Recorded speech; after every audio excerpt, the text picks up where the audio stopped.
having to go through some of the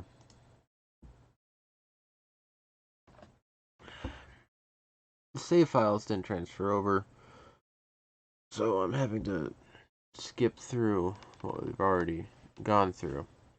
This is like the fourth time I've done so because once it hits the Jessica band section, it crashes. And I don't know why. I think there's maybe a video or something that plays, but it's registering wrong.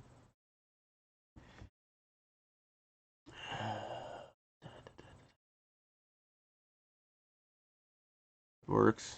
I've also turned off the audio at the moment for my stream, as this has voices, which are kind of distracting to listen to when you're skipping. And I don't want to alter settings with a chance it might screw something up.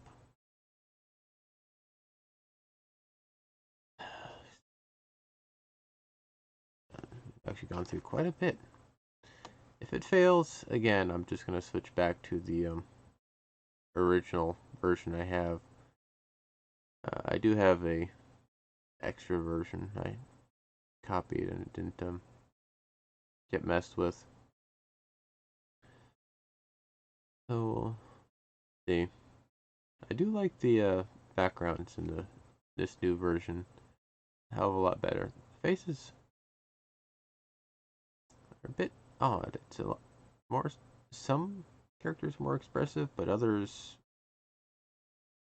expression is different. It's odd.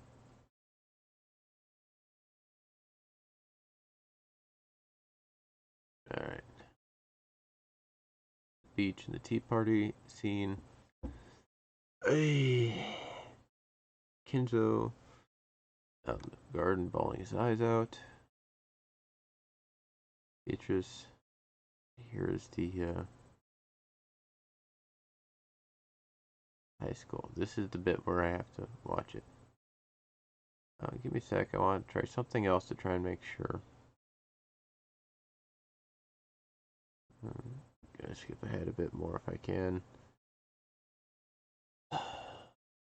Because I tried to save, and then it crashed, but the save didn't carry over. Alright, so let's go about here. Okay, system. Save to there. Yes, okay.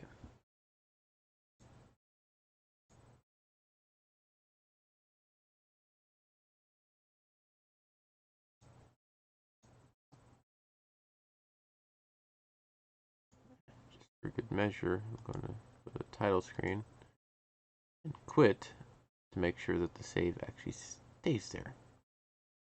And double check that's still working. Start.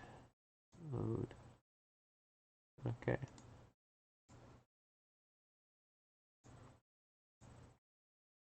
Just because it's been odd. Alright. Try it again. Odd. Load. Okay, so it is still there. Good. Hello, hello. I'm getting there. Hopefully it doesn't crash at this point. Okay. And here's the concert. Something or other.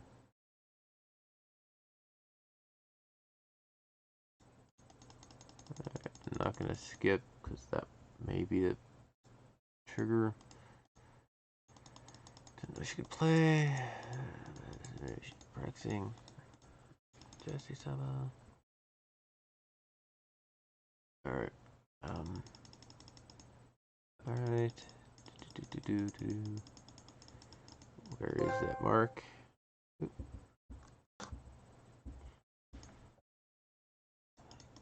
Never listened, so this is extremely colorful.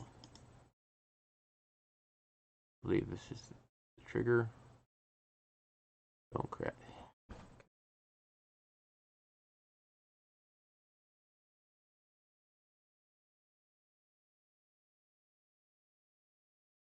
it gets to this point and just crashes. I don't know why.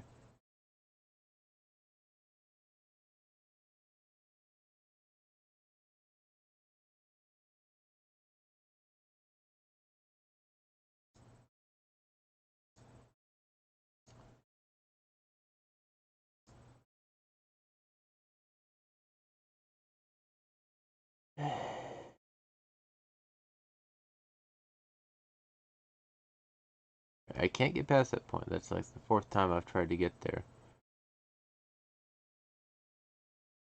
I've done it. Reinstall. Didn't work.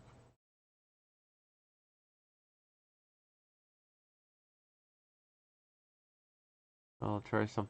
I'll keep at it, but for now I'm not able to get things going. Right, give me a sec.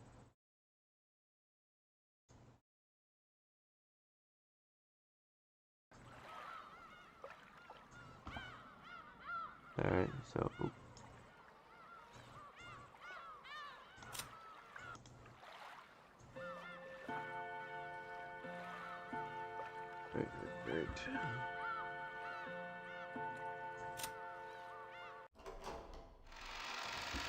Alright.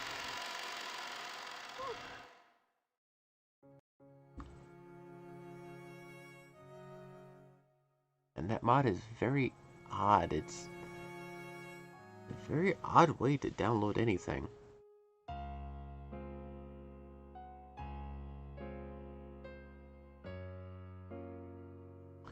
I'll check it out later. It's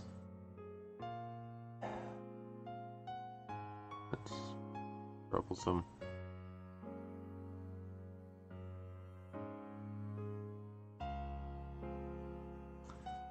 But I'll do what I can when I'm able to. See if I can mess with anything. Find a guide. Maybe there's some odd setting I have to change. Maybe a way to revert back to old settings. We can try that maybe.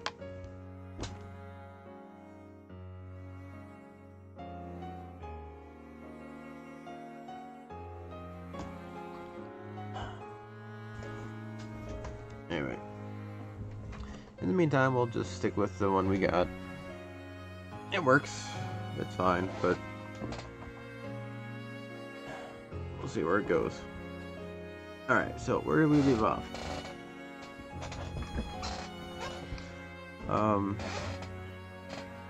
Specifically, I can't quite remember.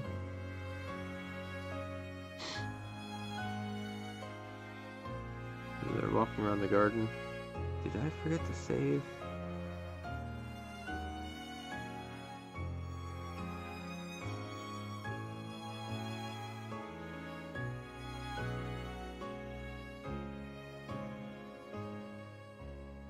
I didn't save.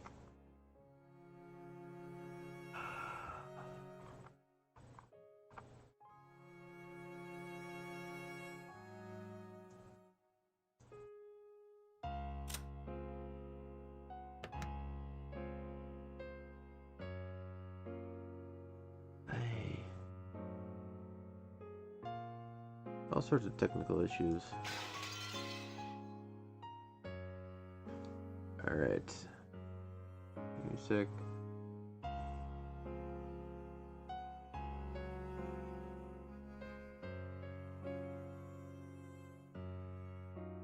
I didn't save. What? Well, you gotta sit through this again. I didn't do that either. Alright.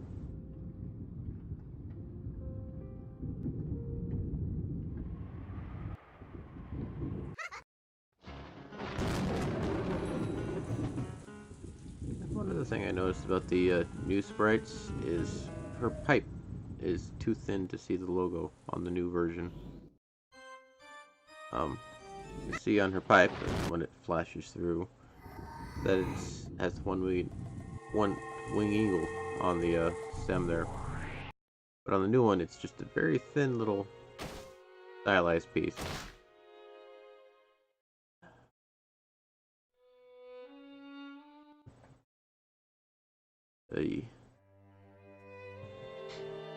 Guess I hit some bad luck with some of this.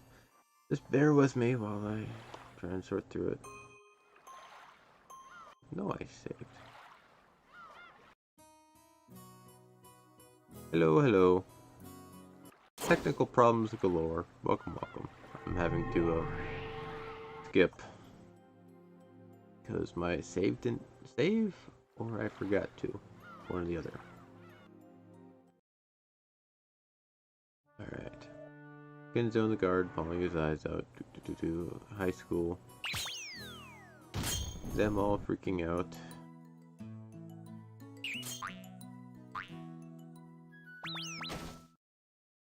Babbling. We're asking Cannon out. Alright. At the actual school. Them all freaking out again.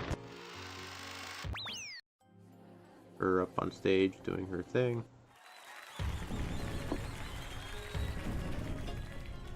Hit that point. And it plays. This one plays normal. And I can't skip that. In the meantime, I'll go fix this.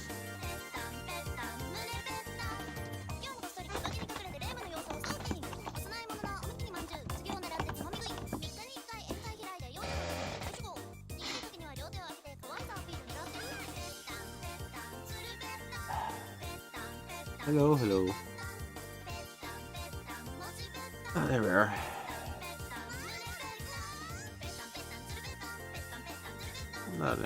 Not a bad song, but alright. I did that. I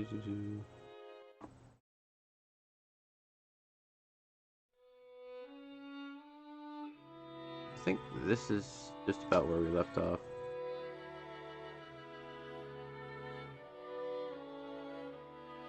Alright, I'm gonna save. Save. Why didn't that happen?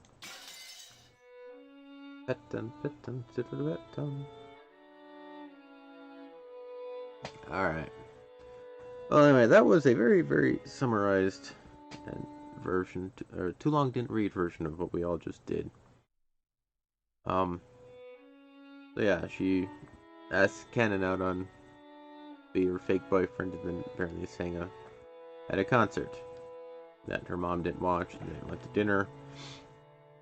Yada yada.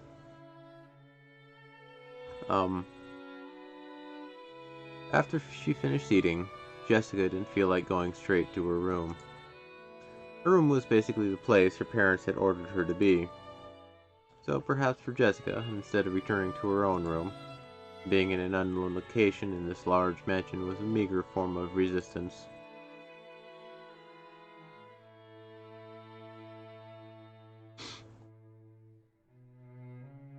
Jessica felt that even being in the mansion made it hard to breathe, so she went outside to the rose garden.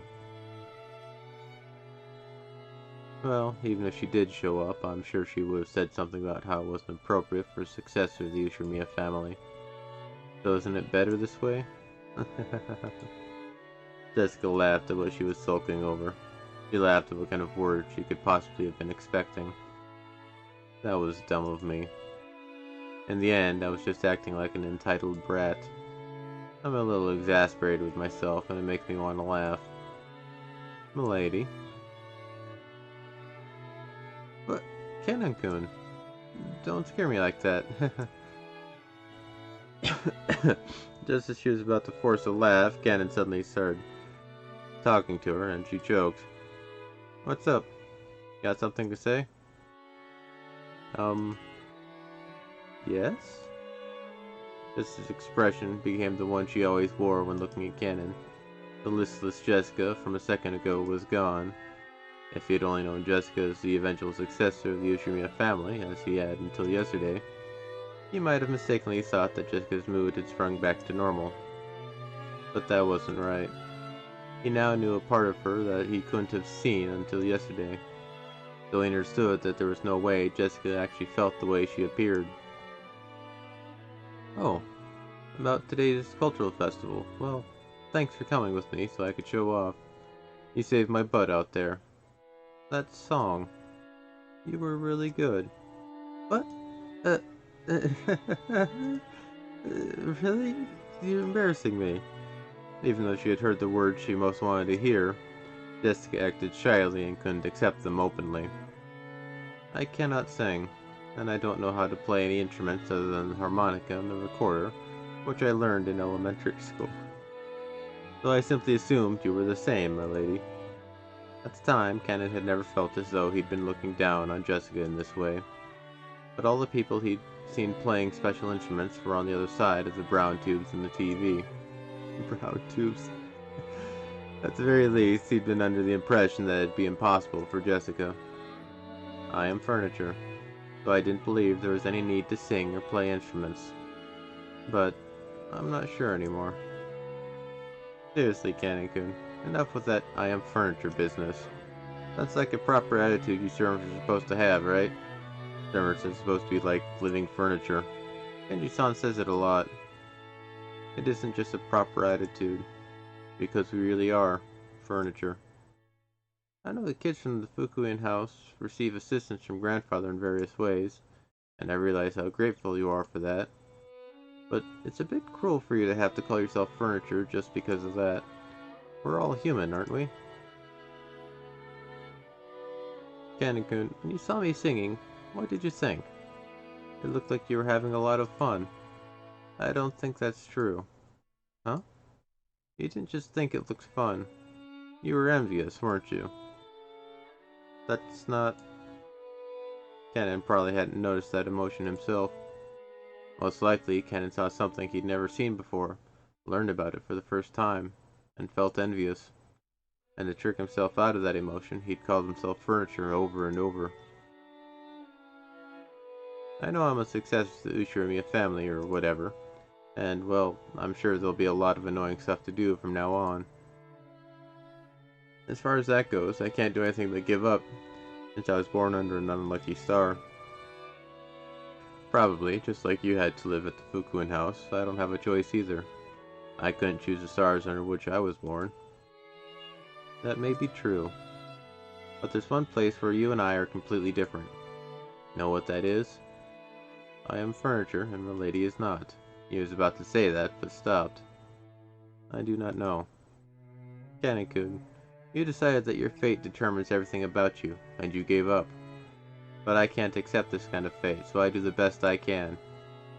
So, while there's still the rigid and cornered me that's gotta stay as the daughter of the Ushirimiya family, I've created another me that can do what I like to the fullest.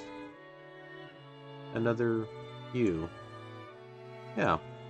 Cannon-kun, you've been instructed to say because I am furniture. I'm sure you've gone through a lot of tough times just because of that. I think that's really unfortunate.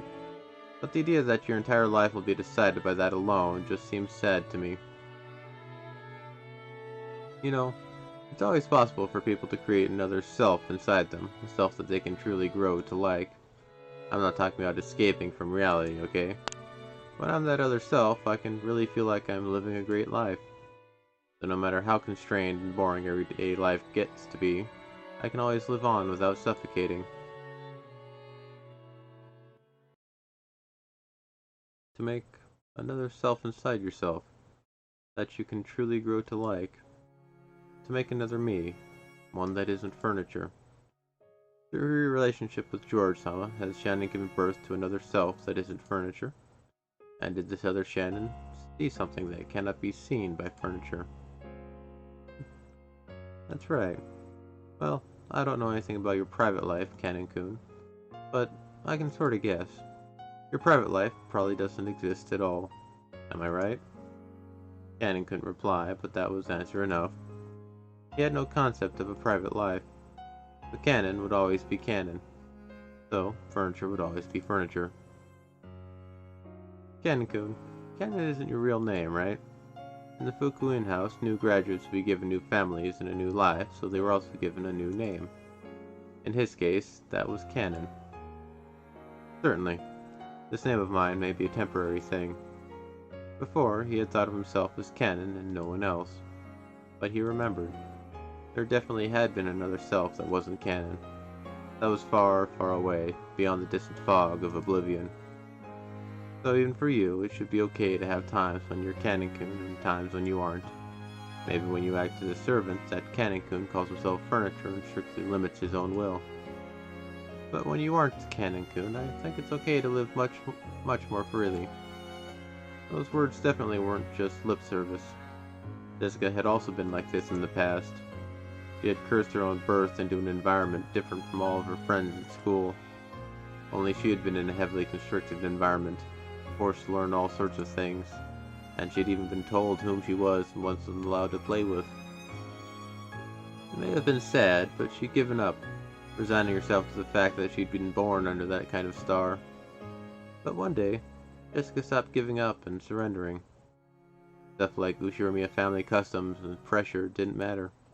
She created a real Jessica inside herself, one who could do what she really wanted to do. You know, I go by the nickname Jessie at school.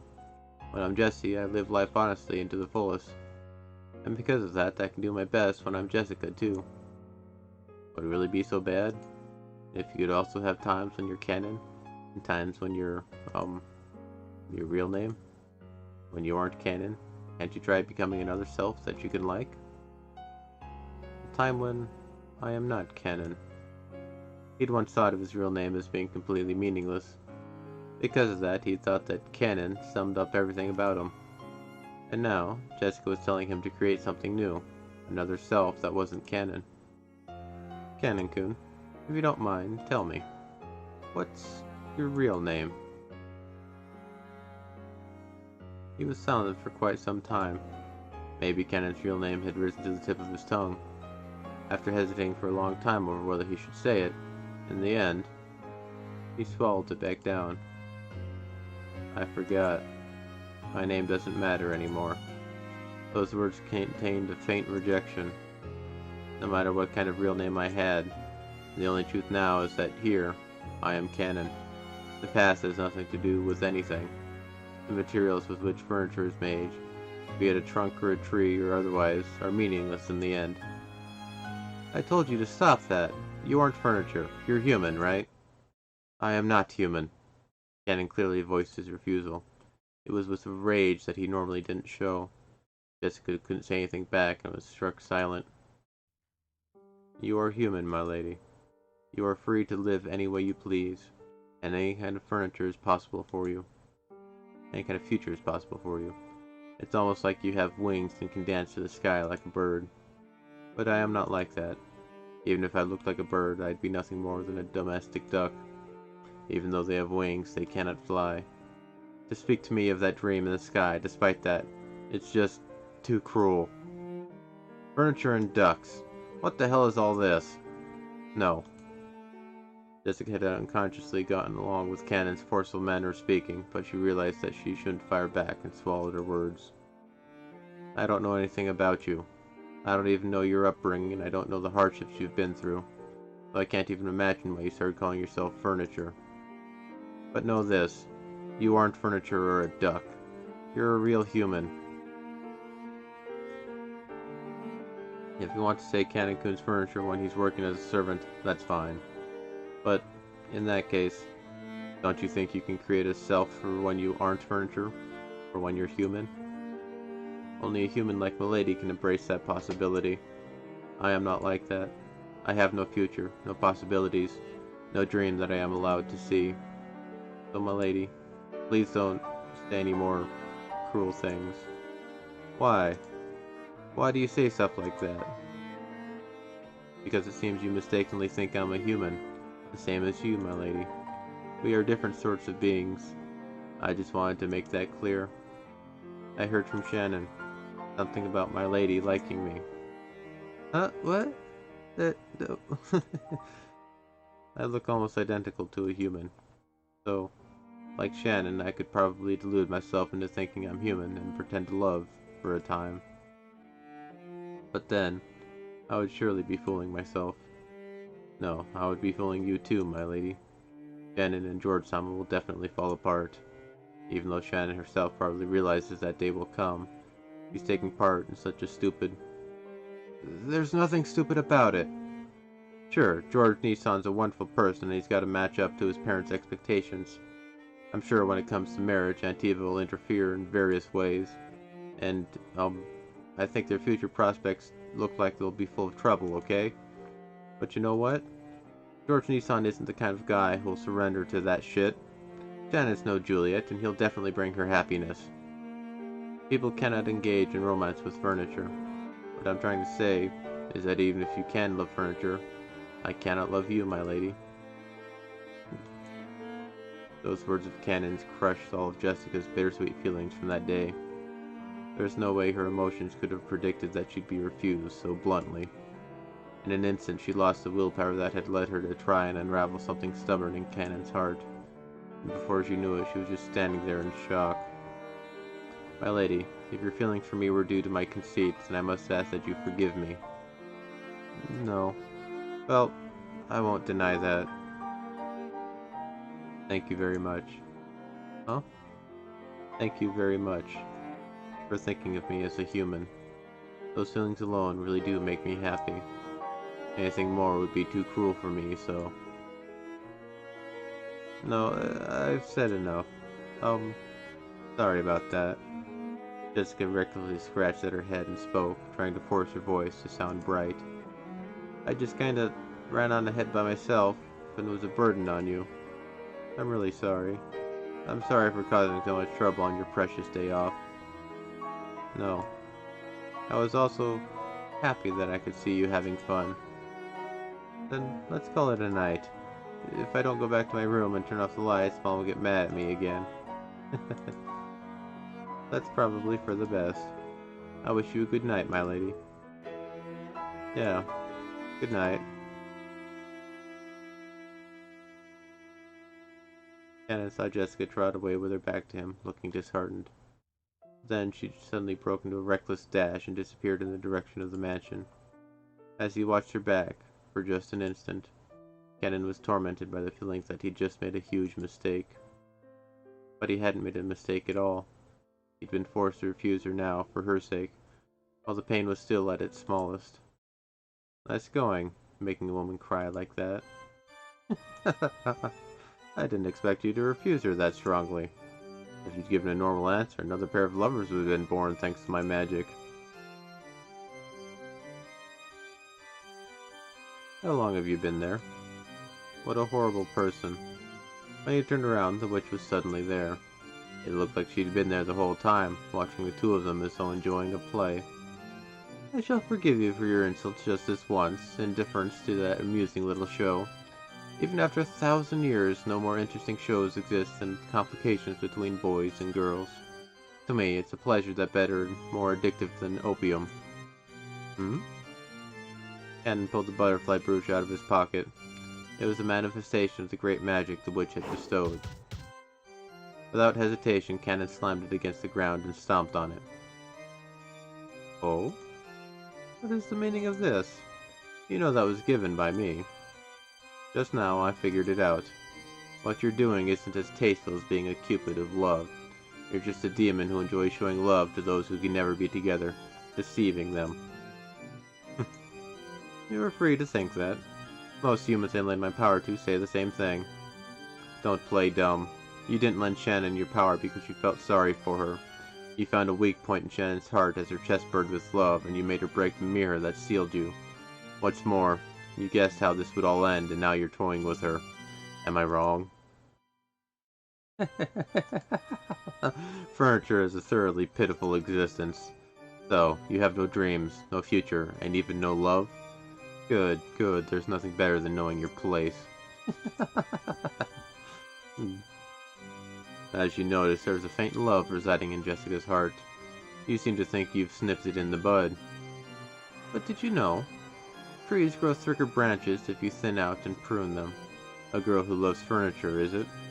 Amusing. Oh, truly amusing.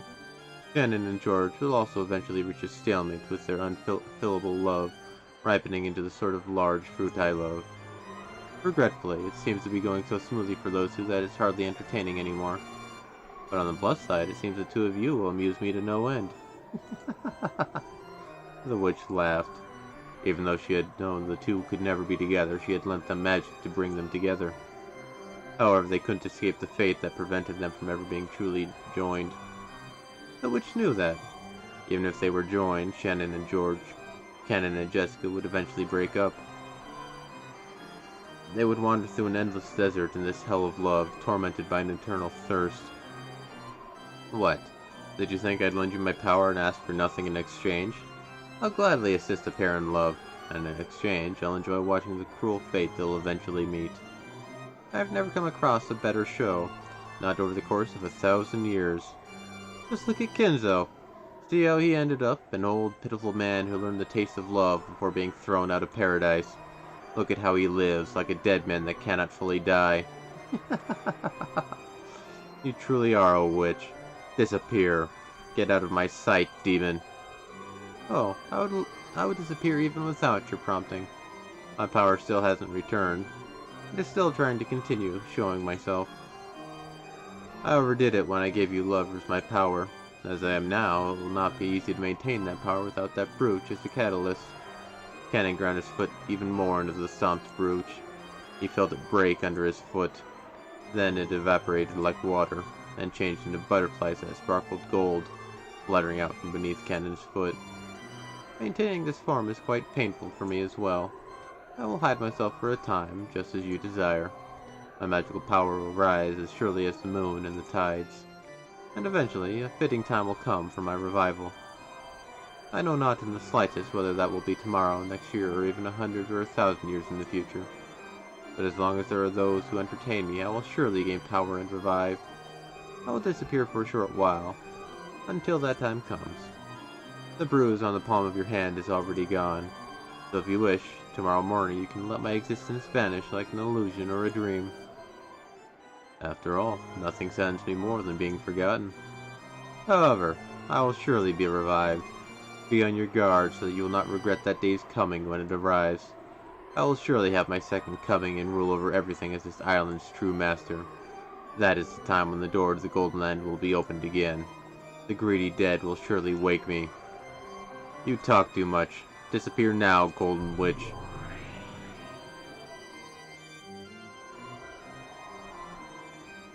I like Cannon. The witch became a cloud of gold butterflies and scattered away, leaving behind a scornful laugh. The whole area sparkled like a gold blizzard in a snow globe. It was a fleeting, fantastical scene that disappeared in a heartbeat.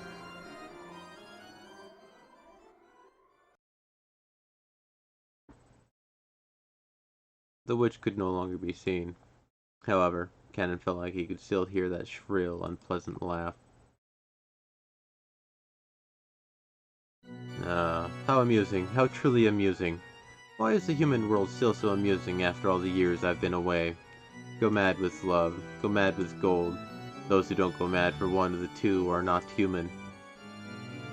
I see, so that's why the word furniture is so fitting. Furniture is created to serve humans, and I cruelly treat humans as playthings to state my 1,000 years of boredom. What a truly amusing three-way deadlock that I cannot control furniture. Kenzo, you fool, what a truly entertaining scheme you've worked out. Furniture, you fools, just try and see if you can fell me. Tonight, 2 seeds of love have been sown, including the one already sown, that makes 3. Beatrice, why did you leave me alone in this painful world? I hate you. I will hate you for all eternity for not even trying to answer, despite being yearned for so. Master, drinking any more will be damaging to your health. Dr. Nigel warned you as well, did he not? Be silent, Genji. You do not understand. You do not understand my grief and sadness, and I believe at least you, my oldest friend, would understand my pain. What can you not understand? Oh, Beatrice, why did you leave me all alone?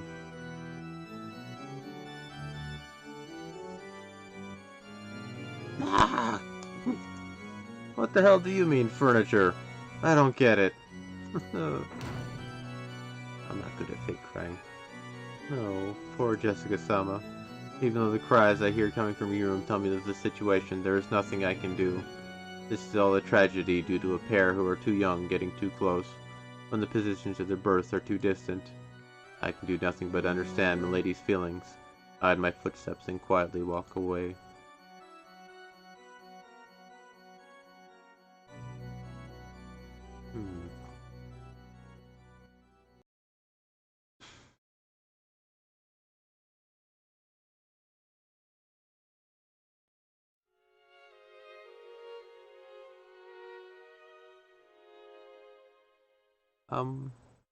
What do you mean by that, George-san? I mean what I said. I still haven't built up my castle. Once I manage to do that, I'll finally be able to think of myself as an adult.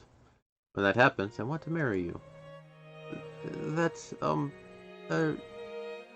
but my heart won't let me do that anymore. I want to give you an engagement ring. Engagement, you say? But, furniture. Oh, right, that. Well then, furniture has to listen to what people say, right? Right now I'm having a ring made that'll be fitting for you. I think it'll be ready in time for me to bring it to the upcoming family conference. I'll give it to you then, so please, I want you to let me hear your answer. If you accept, then I'll proclaim our engagement right there, in front of all the relatives, including grandfather. George-san, I'm sure some people won't approve of our relationship, but there's no need to look at their faces, because you only have to fill your eyes with me. I will definitely bring you happiness. That's the one thing I can promise you with certainty.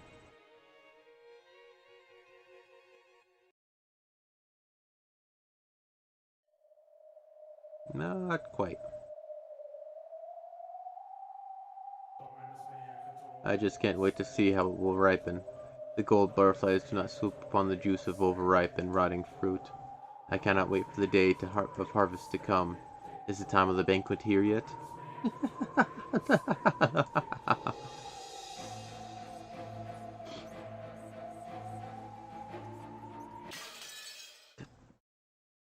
That was sudden. I still don't know. The first day, October 4th, 1986.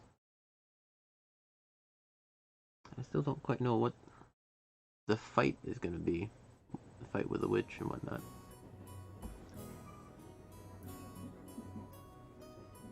They had eaten breakfast at a coffee shop in the station building. By chance, the inside of the shop had been decorated with Halloween colors since it was October. Maria had seemed to be awfully pleased with that. For quite some time, she talked loudly inside the train about wanting to have a Halloween festival, without caring that she was attracting the attention of others. Halloween is popular in Europe and America, but people aren't that familiar with it in Japan. The shopping district was colorfully decorated with orange pumpkins, but the costume parades of children demanding sweets and saying trick-or-treat were nowhere in sight. Ooh, I want a Halloween festival. I don't want to wear these clothes. I want to look like a witch. Ooh. The family conference isn't for playing. We're going to meet grandfather, so you have to dress up nice. While it wasn't completely full inside the train, it was really packed with almost all the seats occupied by passengers. Maria was making a fuss among them, stomping her feet on the seat while Rosa scowled at her. Rosa had warned her many times to lower her voice, but Maria hadn't obeyed her at all. Once Maria got like this, no matter how much you tried to explain the situation or calm her, she wouldn't listen. Before, Rosa used to pamper Maria and give in to her at times like this, but that had probably been a mistake. Surely, Maria had gained the mistaken impression that throwing a tantrum long enough would make her mother give up and do what Maria said. Rosa had realized that error with the help of an educational book, and since then, she'd hardened the part of her heart that wanted to pamper her beloved daughter. The mutual understanding with Marie began to grow weaker and weaker, and she began to get discouraged by her own powerlessness more and more often. Halloween! If you don't give me sweets, I'll play a prank. Ooh. I don't have any sweets to give you. We just ate breakfast. If you don't give me sweets, I'll play a prank. If you don't give me sweets, I'll play a prank. Ooh. A stout old woman who was sitting nearby as Maria stomped her feet picked a candy out of her handbag and held it out to Maria. Ooh, I got a sweet. Look, Mama. Happy Halloween. Hey, Maria, you can't just accept sweets from strangers, right? Give it back. Oh, don't worry about it. She's such a spirited young lady. How old is she? Maybe there was no malice in the old woman's words. However, Rosa seemed to find that remark extremely humiliating. Maria, haven't I always told you not to accept sweets from strangers? Oh, oh, you gave it to me. Oh, no, it's mine. Let go of it. How many times do I have to tell you to do what Mama says? It's mine, mine. Oh.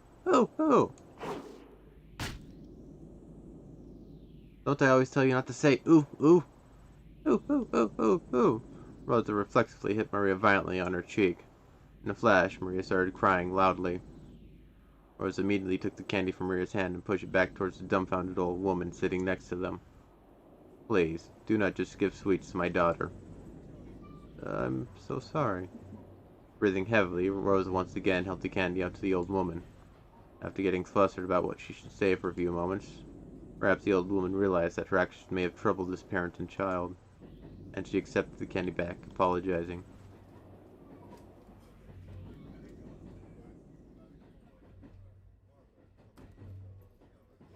After that, Rosa finally took notice of her surroundings.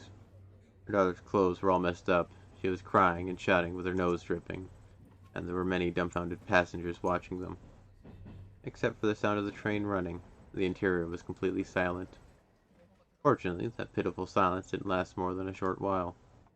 However, it was followed by an even more painful atmosphere as everyone began to whisper. Maria shouted, cried, kicked, and stomped her feet as usual, paying no heed to the people sitting around her. Impulsively, Rosa tried to slap her again, but she noticed the cold eyes of the people in the train, and couldn't. When the train stopped, Rosa forcibly pulled Maria's arm and got off, almost dragging her daughter along. Maria didn't stop crying. Rosa took to the end of the platform and hit her cheek again. At the moment she was hit, Maria stopped crying for an instant, but before long she shouted and cried even more than before. Overwhelmed with emotion, Rosa grabbed the nape of Maria's neck and dragged her, tugging at her hair. Ooh! Ooh! Mama, it hurts! Mama, it hurts! Ooh! Didn't I tell you to shut up? That ooh of yours. I told you to stop. That's the reason you can't make friends in class, right? Get a hold of yourself. Why are you still a kindergartner inside of your head? Why can't you do what Mama says? Why?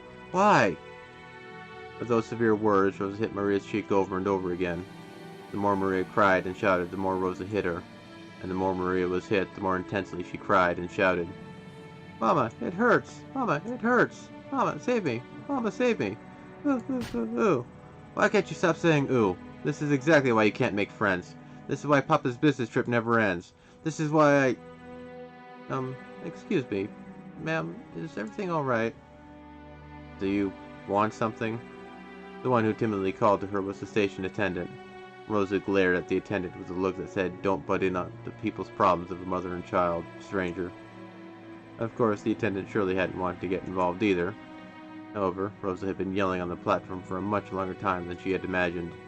Her emotional scolding had led the passengers on the platform to advise the attendant to call out to her. Rosa yelled at the attendant, saying not to worry anymore since they'd be getting on the next train. And then, finally, or rather, for the second time, she noticed the passengers on the platform staring at her from a distance. Rosa sweat slightly and felt a breeze make her sweat go cold, tormenting her. Maria still kept on crying, shielding her own head. Of course, if this beating continued, she'd probably keep crying indefinitely. I did it again. As the terrible heat in Rosa's head faded, she knew she had surrendered her soul to evil again. Mama, come back! Ooh! Rosa fell to her knees and hugged Maria, whose face was all soggy with tears and mucus. Maria, I'm sorry. I'm so sorry. Mama, welcome back. Finally, Maria realized that her mother was her mother again. She clung to her mother's body and cried, burying her face in her mother's chest. Forgive your bad mama.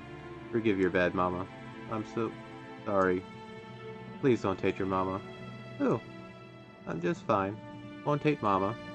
Mama was only being possessed by the bad witch again. But she came back, so I'm just fine. Yeah, That's right. Mama was just being possessed by the bad witch again. I'm sorry. I'm so sorry. For a long time, the two of them hugged each other, asking for and sharing words of forgiveness. After a while, they calmed down and both moved back at the same time.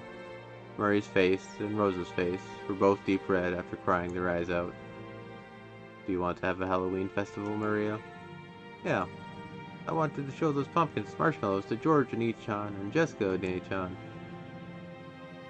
It was the candy they'd been selling near the cash register at the shop they'd eaten breakfast. A fancy sweet that had a big orange marshmallow in the shape of a jack-o'-lantern attached to the tip of a stick. Maria had wanted it and had insistently pestered Rosa for it.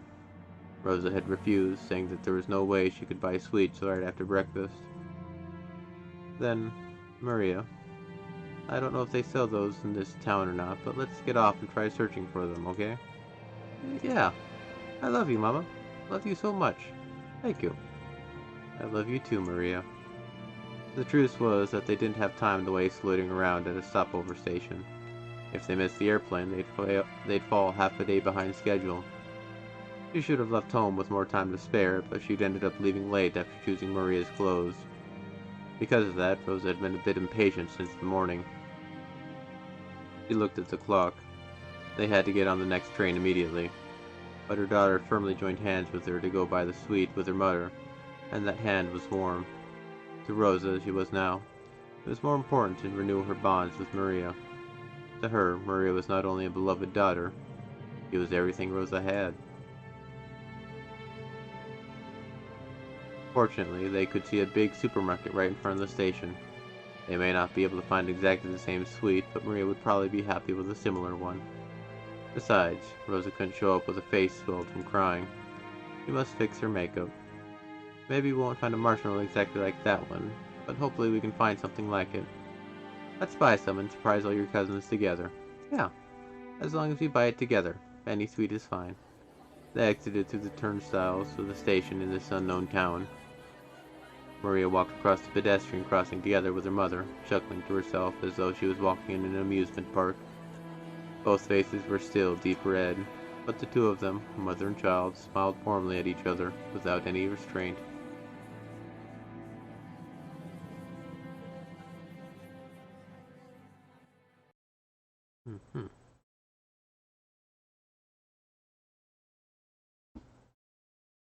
That's nice and not at the same time.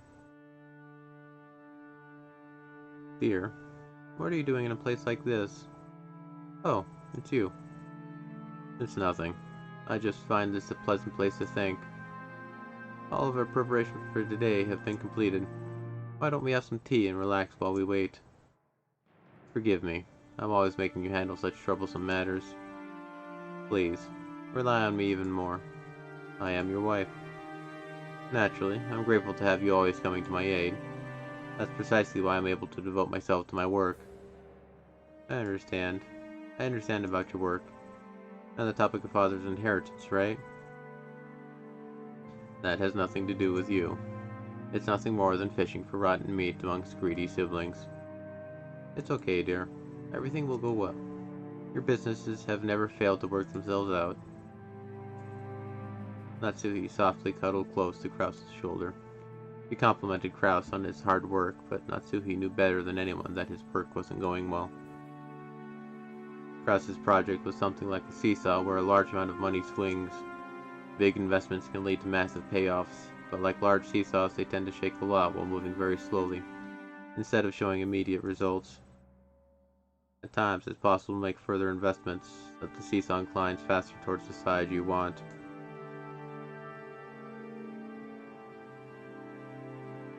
Of course, you'd only do that if you were confident you'd be able to recover all your investments in the not-so-distant future.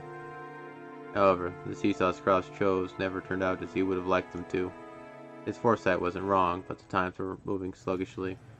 They never managed to catch up with him. For example, think of a literal seesaw placed in a park. It's a really popular item, so there's always someone playing on it, and you've got to wait a long time for your turn. Let's say that one day you spotted one of those seesaws that was completely unused, and you raced to grab it first and have it all to yourself. However, unless someone got on the opposite side of the seesaw, you wouldn't be able to play on it.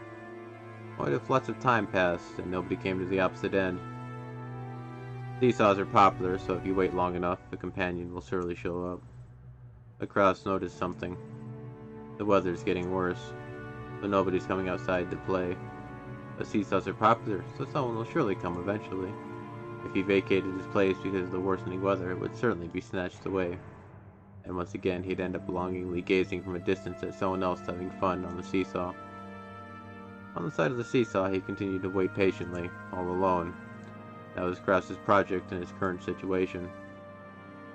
If only I'd had a bit more courage and the self-confidence to believe in my own foresight, I would never have failed.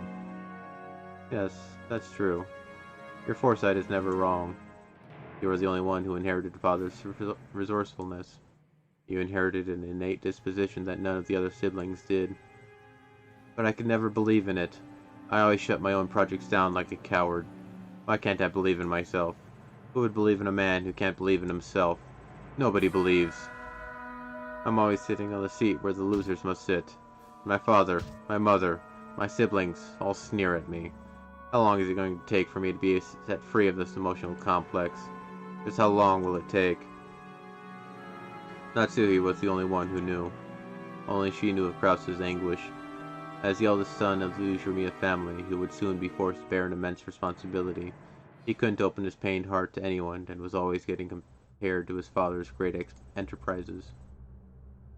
I've made preparations concerning all of the matters, so that you'll be able to devote your attention entirely to this family conference. Yes, everything else has been seen to. Thank you. Will there be any problems dealing with Father? No. Genji and Dr. Nanjo are on our side. I'll never allow those greedy siblings to make contact with Father.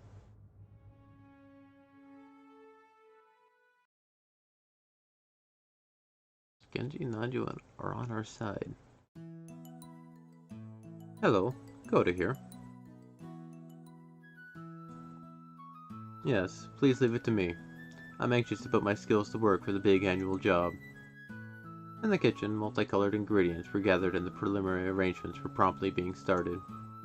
Even though it was still morning, the ingredients for dinner were already in saucepans and steaming. Normally, he had to deal with several assorted matters, but on the day of the family conference, he could devote himself entirely to cooking. To Goda, who was originally a chef, this was surely the greatest gala occasion of the whole year. Yes, dinner will be calf steak. A wonderful cut of meat is already anxiously waiting for tonight in the refrigerator. Please, be sure to look forward to dinner. It was rare for Goda to be in this good of a mood towards his fellow servants. Goda bragged about being the Ujirmiya family's personal chef, and knowing he was considered worthy to display his excellent cooking at the family conference was his greatest honor. Understood. I will leave everything to you. Also, is Kumasawa there? Kumasawa-san? I happened to see her earlier, but she is not here. Perhaps she went to get things ready in the guest house. Is she loafing around again? No, it is fine. Please continue with your work. Yes, leave everything to me, Goda. Genji placed the telephone back on the receiver, sighing lightly. Genji sighed once again, thinking of Kumasawa, who was probably hiding again even though things were this busy, and the ostentatious Goda, who only felt like doing anything on a day when he could show off. Excuse me, the preparations for all the rooms in the guest house are complete. We received instructions from my lady to prepare a room for 4 people, so that the children can spend the night together. So what shall we do? I heard Butler-sama will be coming for the first time in 6 years. Presumably, my lady wants to stay up late in the night with the 3 cousins. Make the preparations. You do not need to tell Madame. I see. Certainly. So, tonight we'll have the late night shift, followed immediately by the morning shift.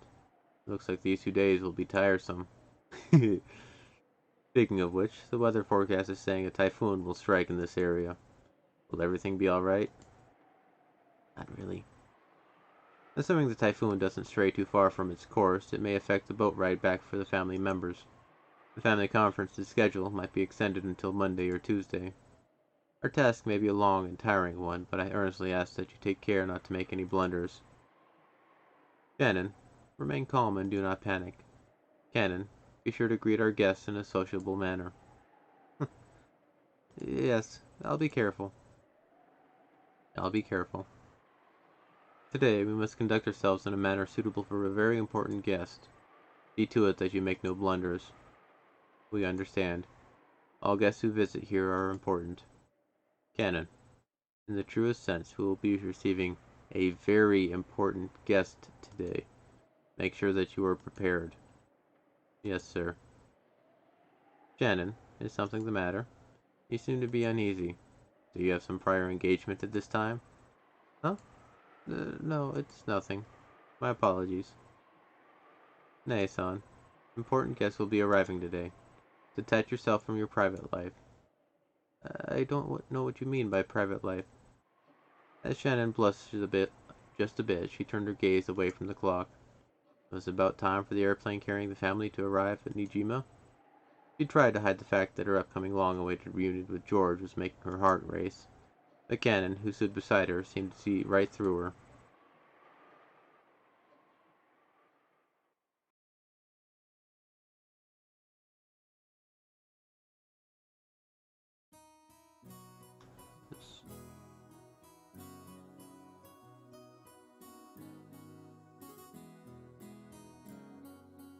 Cannon, please don't say a word and accept this.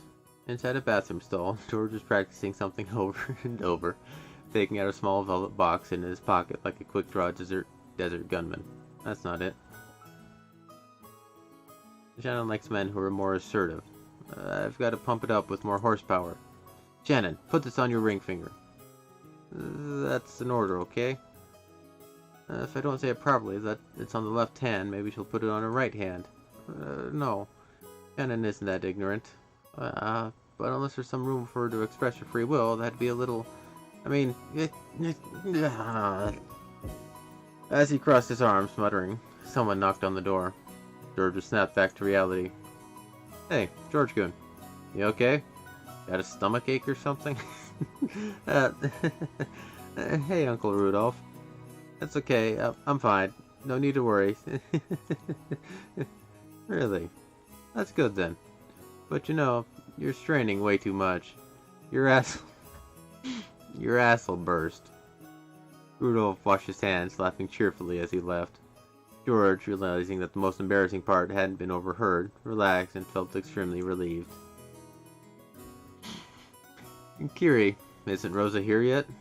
Not yet. She's pretty late. It's a good thing the weather's delaying our flight. If the schedule had gone on normally, she would have missed the plane. What'd she plan on doing then? Rosa-san is very much an adult now. She'll manage it somehow. No matter how old they get, older brothers always treat their younger sisters like children. Of course, that's always a kid, no matter how old he gets. What'd you say? If I'm a kid, that'd make you a baby. Come on, Battler-can. Up you go. Stop it! That tickles... Stop! You look more like two bratty friends than a father and son. Look, she's here. Oh, if it isn't Rosa-san. Maria-chan, long time no see. Long time no see. Oh. Maria, shouldn't that be, it's good to see you again? Greet Hideyoshi-san properly. Oh, it's good to see you again. There you go. Well said. How about some candy as a reward? Oh, huh? Where'd I put it? Rosa-san, it's good to see you again. And it's good to see you too, Maria-chan. It's been too long, Kirine-san, Hideyoshi-ni-san. And, oh my, Battler-kun. Look how big you've gotten. Come on. It's embarrassing to hear that from everyone I meet. Hey, Rosa. You're late. If the plane was on time, you'd barely have made it. I'm sorry. We had some trouble making our train connection. So, are we waiting on the weather again? Oh, don't complain. I much prefer the 30-minute plane trip to spending 6 hours bouncing about on a boat. Even if we're kept waiting here for an hour, it's still much faster overall. Is that Maria? You sure have gotten big. She's at that growing age. You haven't seen her for 6 years, right? Of course she's changed. Women are creatures who can be born again in a single day when they have a change of heart. Ooh, Maria, noticing a big man she hadn't recognized mixed in among the relatives, hid behind Rosa's back and glared at Battler. Come on, Battler, say hi. The last time you met her, she was just 3 years old. You're practically meeting her for the first time. Yeah, of course you wouldn't remember something that happened when she was 3. Hey Maria, long time no see. You sure have gotten big. Maria, this is Battler Onichan, Rudolph Nissan's son. Understand? The brother is the son. Eh? Oh. She was obviously on her guard. After all, it was hardly surprising that she'd be scared if a large guy like Battler suddenly started speaking frankly to her. Battler noticed that as well and thought of various ways he might approach her. I've actually had that situation happen to me too. Then he spotted the candy she had in her hand. It was the jack-o'-lantern sweet Rosa had brought for her. I see, it's October, so that must be for Halloween. If you don't give me sweets, I'll play a prank, right? Normally, trying to snatch a sweet away from a small child would result in them crying and screaming. The adults seemed dubious about Battler's tactics, but Maria looked unexpectedly pleased, her face splitting into a wide grin.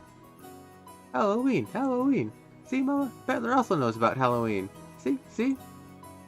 Hey, call him Battler Onichan. Sorry, Battler-kun. Oh no, don't sweat it. Please, call me Battler.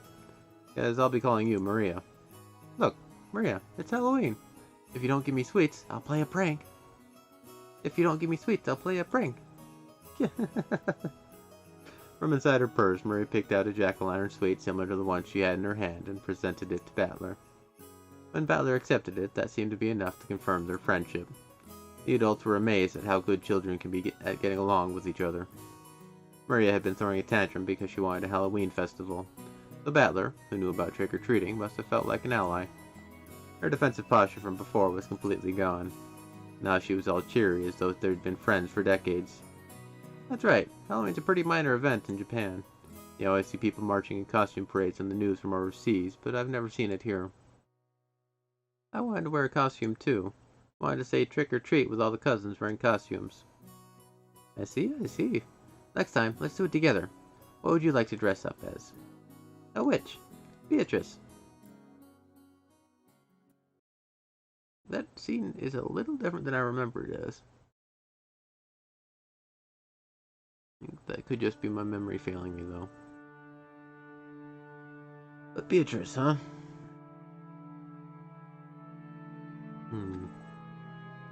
Oh, my lady, what are you doing in such a place? Madame was looking for you.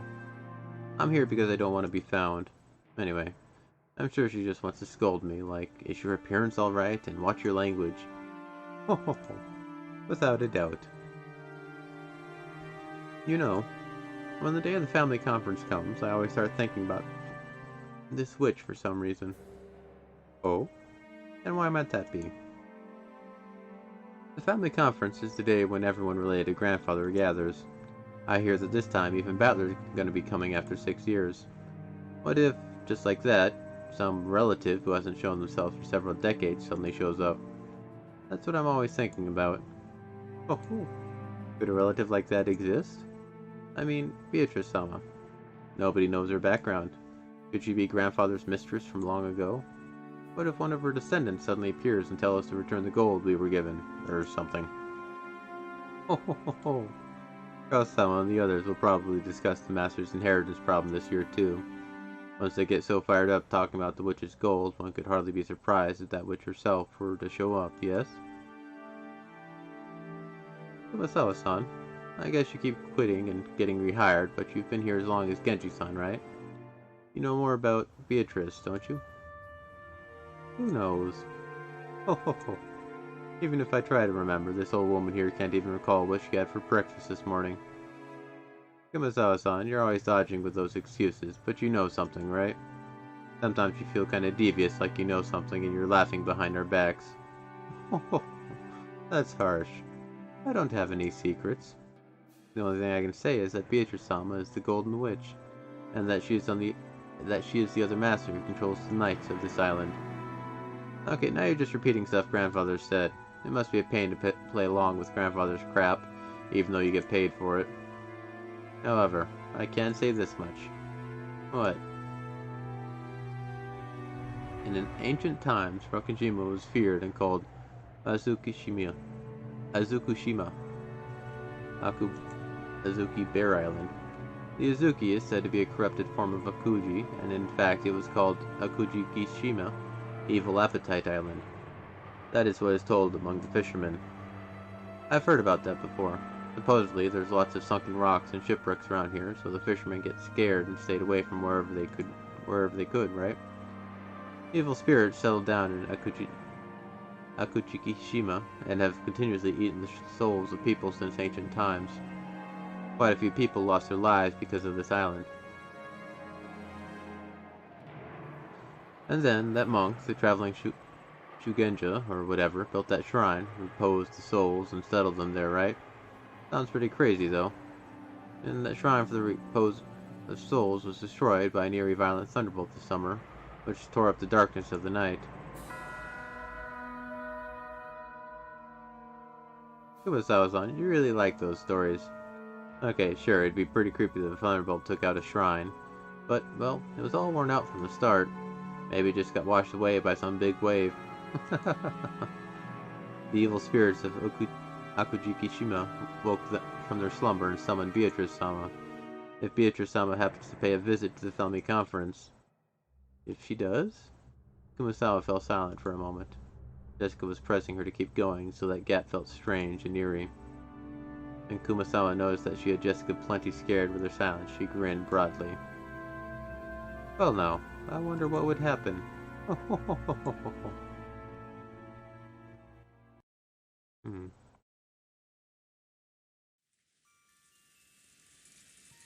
Well, that sounds great. Of course. Won't you be able to do better at work? If you get a chance to enrich your heart by living the good life every once in a while. Yep.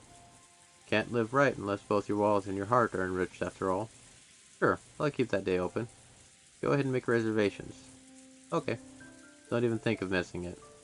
Yeah, I'm counting on you. I love you, Kiri. Okay. After kissing the receiver, Rudolph hung up. Before his seat, there were several executives with their sleeves rolled up, eagerly awaiting the end of that phone call. Sorry to keep you waiting. Have we heard anything from the States yet? Yes. You have a call from Dale Watanabe, the lawyer. I'll transfer it. On the whole, how's it going? Well, there does seem to be one unfortunate matter. It appears the other party has no intentions of withdrawing from the trial. Guess there's no fooling them. Please, transfer it here. Understood. I'll do that right away. The executive ordered that the external line be transferred to the secretarial office. At once, the phone in front of Rudolph rang. Hey there. Hello. Sorry for the wait. Ushirimiya speaking. Thanks. How's it going on your end? Hello, President Ushirimiya. Let's skip the pleasantries and jump into the main issue. I've got good news and bad news. Which would you like to hear first? Might as well start with the bad. I hate fighting when there's no dessert. Very well. The bad news is that the other party is getting ready to prosecute. Just a few days ago, a similar trial resulted in a decision in favor of the plaintiff. The defendants were using roughly the same arguments we planned to use, but they were rejected in every case. I'm afraid to say it, but if we face the courtroom as we are now, it's extremely likely that each of our claims will get rejected. So, that trial ended up being a total bust after all. And I thought their position was even more solid than ours. That hurts. Okay, what about the good news? I managed to contact the executives of the other party. I explained the situation we're in, told them we have no intentions of tarnishing their brand's image, and managed to get an understanding. They'll send us their terms over the next few days, and if these are carried out, they promise to withdraw their charges. This is their proposal according to the number 2 man on their board of directors. Your impression? To be honest, I expect their terms will be extremely severe. We estimate that changing the company name and the brand name will be inevitable. I think we'll be able to earn some leeway by playing with the amount of settlement money, making a public apology in a major newspaper, and carrying all this out with a reasonable amount of time. They sure are making this complicated, when they could just tell us to go broke. They only recently switched to a new president, and their groundwork hasn't been completely laid yet. If we resist until the bitter end, they fear the forces opposing the current president won't hesitate to aid their enemies. Hence, their big shots want this matter settled as quickly as possible, too. So, we might still have enough leeway to get them to mitigate their terms if it'll lead to a quick settlement. Either way, are we still looking at a crazy sum of money? You need to be prepared for that. Even that would be much cheaper than paying punitive damages. Thank you very much, sir. Please contact me if anything new happens. We're paying you the big bucks, so no idle chit-chat. Thank you. Goodbye. Rudolph hung up the phone.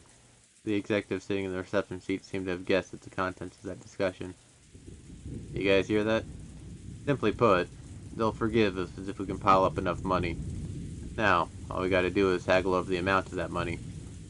The President, the likely sum for the settlement Mr. Watanabe indicated is too much. We don't have that much of a margin. If we'd known this would happen, we never would have started diversifying. The calculations were that we could escape a capital crisis if we managed to endure for 3 years. Think we'd be stabbed at a time like this. How bad can our luck get? I guess we fell at the step of the hop, step, and jump. It's enough to make you cry. We have no choice but to draw the money from the main bank. Banks are no good. They only bet their money on winners. The economy is improving, but we can't show weakness to the banks. President, do we have access to any funds that are unaccounted for? Funds we are unaware of? Quit it. Do I look like that kind of man? The contents of my wallet are totally exposed to you guys, okay? The account books over there show all our company has. In that case, we need to raise money. We need a sponsor who can draw in several millions for us as soon as possible. President, couldn't something be worked out with one of your personal connections? President. Calm down, you bastards. Let me worry about raising the money. You guys just keep the business running without making too much noise. Our accusers are saying they'll let us be if we can show them the money. We've already got thick pipelines in Asia. Things will probably be shaky, but we'll be able to maintain our current deals. Basically, if we can just bring the money together, we'll be able to solve all of our problems. Just you watch. I'll fix all this. I won't leave you out in the cold. Time to start getting your hopes up again. Once this is all behind us, I'll be rewarding all of you guys with a champagne tower. I promise you that. So shut up and follow me. Got it? The airplane suddenly shook, probably due to turbulence. Rudolph was jostled awake. He'd woken early that morning and ended up drifting off to sleep while resting in his seat. You okay? Are you sure you aren't still pretty sleepy? After all, it seems you've been really busy with work lately. Being busy with work is nothing to complain about, right? Once I've got nothing left to do, it won't be long before we're out in the cold. Good point. Now that even Battler comes back, we'd be looking at worse than just the two of us going around begging. Yeah, our family's all together again for the first time in 6 years. So, the leader of our family's got to give it his best if we want to spend some time alone together.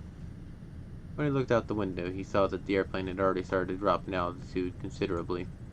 The fishing boats, which had only looked like black cranes a short while ago, were starting to become clearly recognizable. If I could prostrate myself before Father and get 10 million yen every time he slugged me, I'd do it a dozen times. Or maybe he could just go and die already. I've always depended heavily on his financial support. Now I'm after his inheritance. I'm headed straight to hell. I can hardly complain if Father doesn't want to meet me, the man I've become.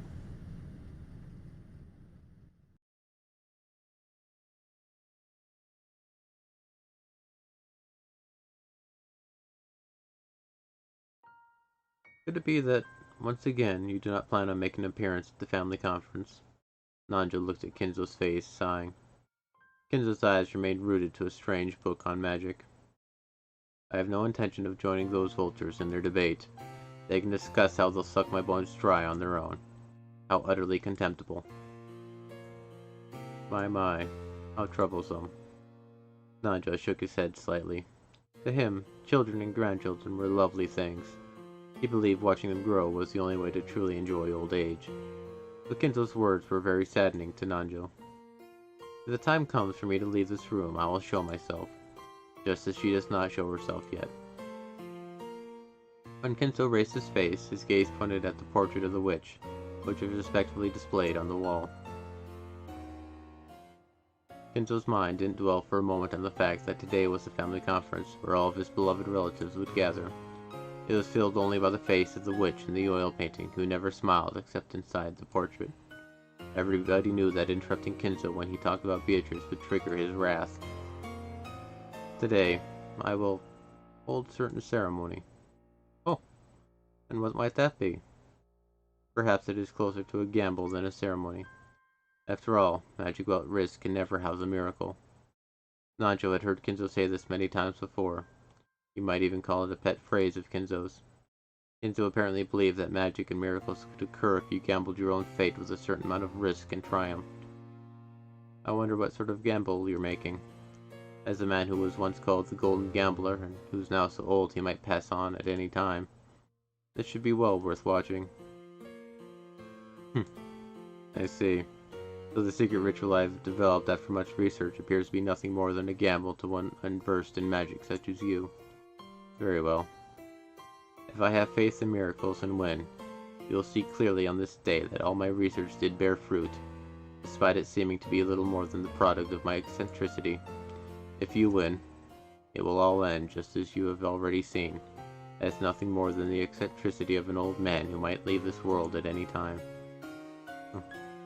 Just what sort of gamble could you be planning to take? As your friend, that bet, or ceremony as you called it, I can only pray most sincerely that you achieve victory in it. Yes, I thank you. Speaking of which, Kinzo-san, have you heard that a much longed-for guest will be present at the family conference this year? What? For once, Kinzo reacted to Nanjo's words and turned around. That's right, Battler-kun from Rudolph-san's family.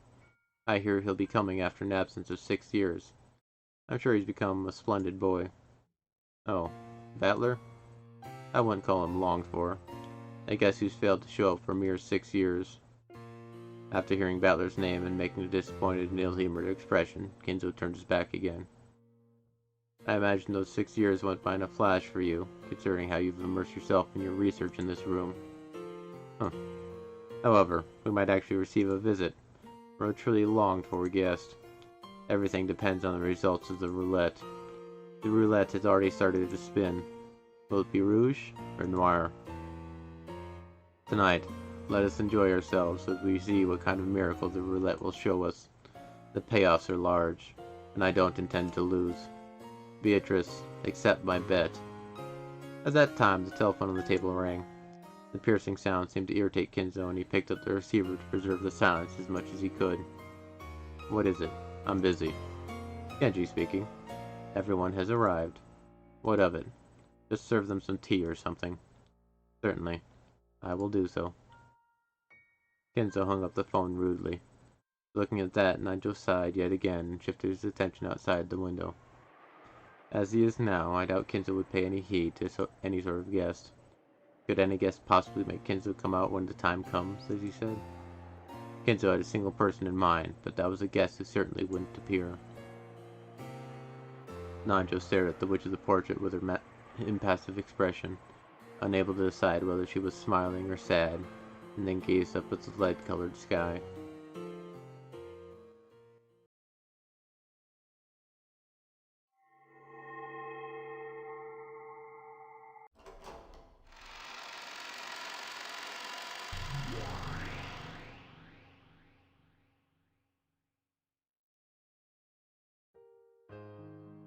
So, are all the pieces in place? Shall we line them all up again and start a new game? Any objections from you? Nope, none. The witch looked at him challengingly while elegantly smoking her pipe. And Battler? He just rudely shrugged his shoulders as if he didn't care what she did. He didn't meet her eyes, but that didn't mean he didn't intend to challenge her. It showed his clear determination to never be taken in by this bastard's tricks. It was an expression of his determination to fight. Don't tell me you're jumping into this without a plan. I don't even know how you'll make your first move, so I've got no plans or anything. Go ahead and move first. Naturally, I'll do so. How shall I break down your defenses? How many moves will it take to checkmate you? This is where you'll see me at my finest. No matter what moves you can come at me with, I won't believe in you. As long as I stand my ground on that point, I won't lose. And that means This game's built in a way that makes it impossible for you to win. Perhaps you're right. However, I'm the one who decides how many times we'll hold this game. We'll repeat it over and over again until I win and you acknowledge your defeat. See?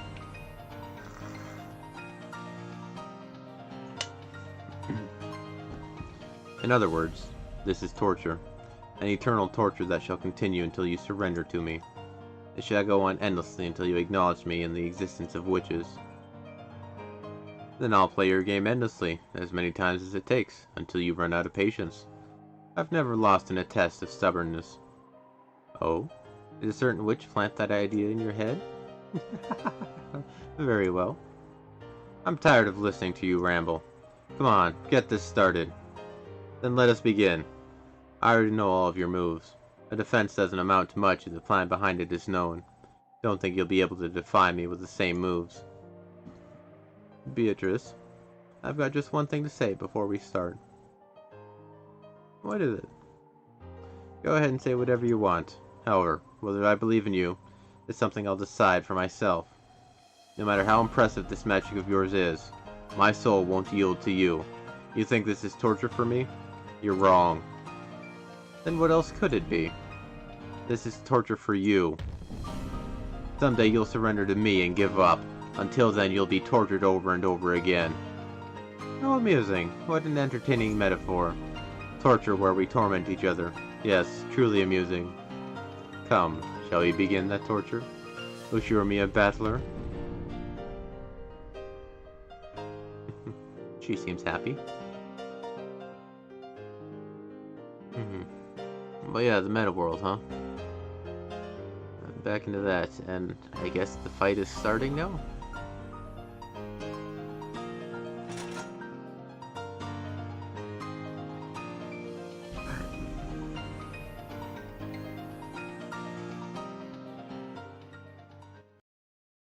I'm trying to think of moves I can take too and whatnot. Back to here? Oh yeah, this place goes all over. This story goes all over. Every year, the relatives visiting Rokkenjima would let out a sigh of admiration at the rose garden that first greeted them. They would stop there to chat about the roses' beauty and how well they were blooming that year. In the midst of all this, there was a single unhealthy rose, and Maria became overwhelmed with dejection at its condition. But George used his quick wits, and saying that everything would be fine if they took care of this poor thing, marked it with a candy wrapper and immediately restored Maria's good mood. Then Battler, with whom she'd been getting along well since that morning, started talking about Halloween. This was such a favorite topic for Maria's that she began playing around energetically again. To Maria, that marshmallow jack-o'-lantern candy brought by her mother was probably the greatest sort of treasure. They seemed to have bought several, and she demanded a trick-or-treat from every person she met, giving them candy instead of the other way around. I wonder why Maria likes Halloween so much. I always figured it was a pretty unfamiliar event for the Japanese. Well, it's a kids' festival where they get to parade around in costumes, right? It can be fun to play around in an outfit that's different than usual. I think there's a slightly deeper cause behind this. After all, she is the witch Maria-chan. Come to think of it, when we were at the airport, didn't Maria say that if she was going to wear a costume, it'd be a witch? Does she like witches? Yes, she loves them. So much that it becomes a problem. Hey, it's not so bad. I expect kids at that age to love fantastical stuff like that. If it was just a heroine or some TV anime, at least it'd be cute. Judging by Rose's appearance, she wasn't very happy about her daughter's love for witches as a mother. The cousins, other than Battler, seemed to realize this, and they shrugged, wearing stiff smiles. So you're arguing that because she likes witches, she also likes Halloween? If we don't know, why don't we just ask her? Hey Maria, how are Halloween and witches related? As Battler asked that, George and Jessica let out a stifled, as if they were trying to stop him, but too late. Maria might have been waiting for just that question. After beaming for an instant, her expression turned a little mean, as if to say, "You're totally clueless, aren't you?" It was the face of a hobbyist who'd been ticked off by an outsider saying something stupid about their favorite subject. Oh. To the Celts, the changing strength of the sun over the course of a year signified its birth, death, and then its revival. Warm sun starts to grow up and get hot, and then it gradually gets weaker and worn out. Sort of makes sense to think of it as the sun living out an entire life. Yes, so they thought that at the end of October the sun died, was laid to rest in the land of the dead, and was then revived at the winter solstice. And the name they gave to the last day of their year, when the sun ended on its 1-year lifespan and died, was Samhain, and they celebrated then. It's an interesting idea to think that the sun is revived on the day of the winter solstice, when the daylight hours start to grow longer again. It's a case that makes it clear how much the ancients regarded the sun as sacred.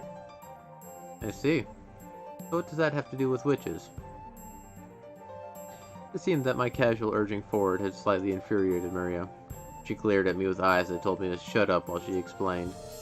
Maria seemed to be having a blast as she talked, so I decided not to interrupt. In the interval between October and November, life and death become the closest they ever will.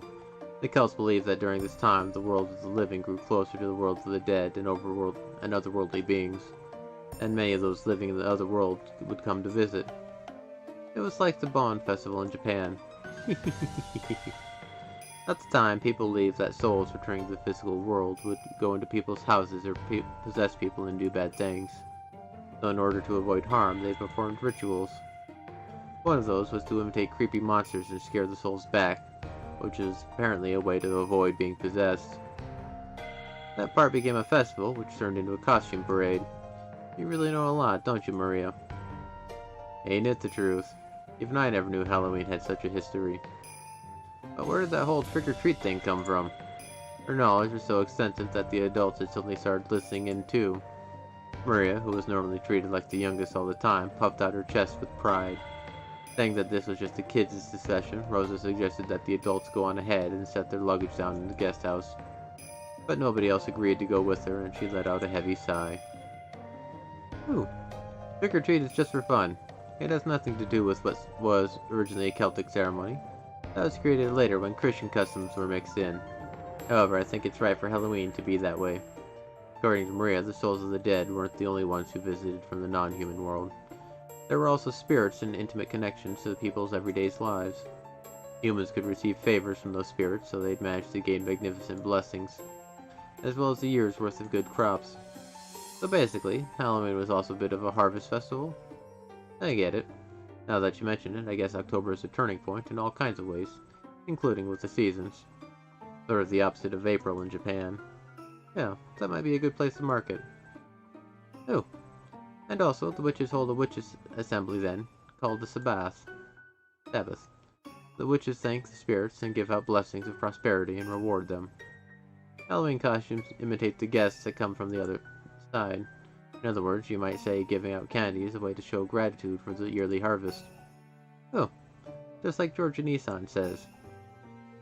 So Halloween is the time when those two worlds intermingle. In other words, it's the most important chance for witches to intermingle with guests from that world. Is that what you're trying to say? Oh, just like Battler says. And you know what? You know what? October is when the power of witches and demons is at its most vigorous and prosperous. I'm sure Beatrice will come. And then we'll eat marshmallow candies together, and she'll bring me to the Golden Land with her. We'll sing magical songs together, learn magical spells together, learn how to draw magic circles together. And then we'll learn the secrets of runes, and I'll become a great witch really, really quickly.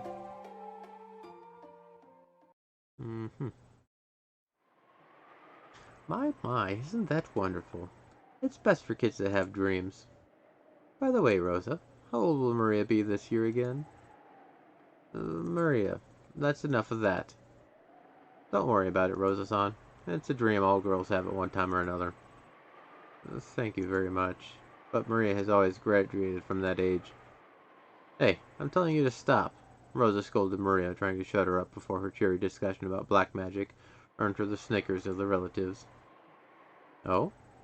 That sounds pretty detailed and impressive. By the way, who was Beatrice again? I know I've heard that name somewhere before.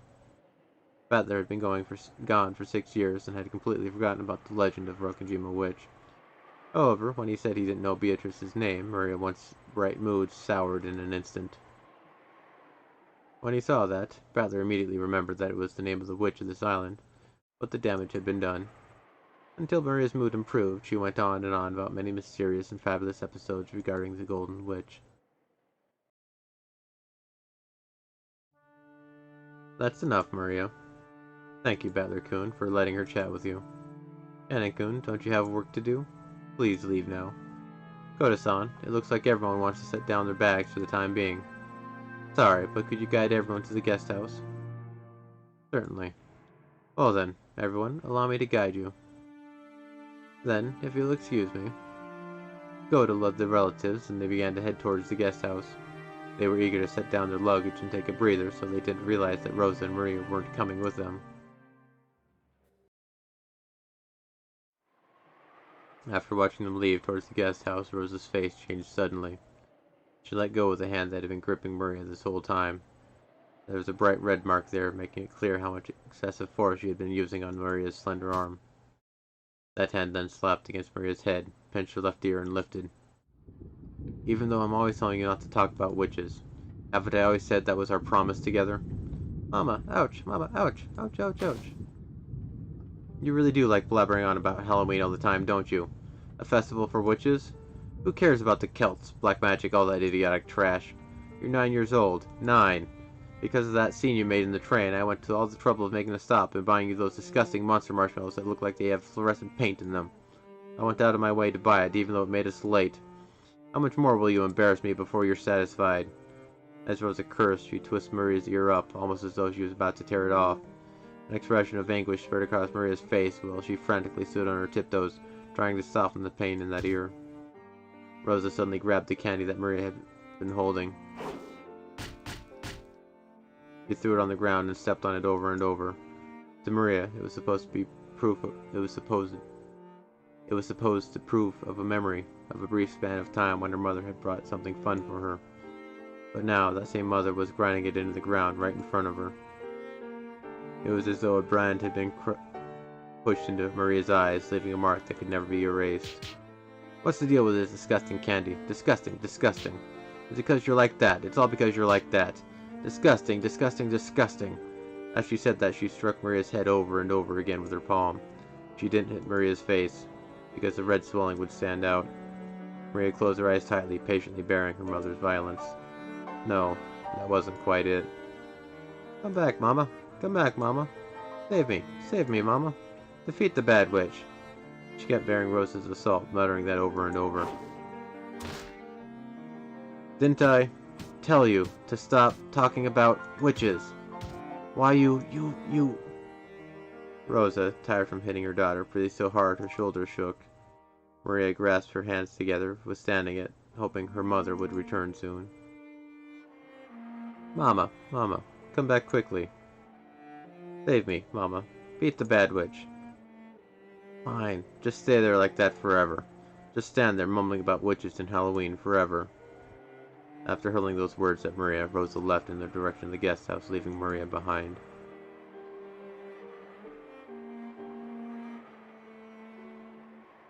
Maria, forgetting even that it was okay to cry, kept staring down at the jack-o'-lantern candy that had been trampled beyond recognition.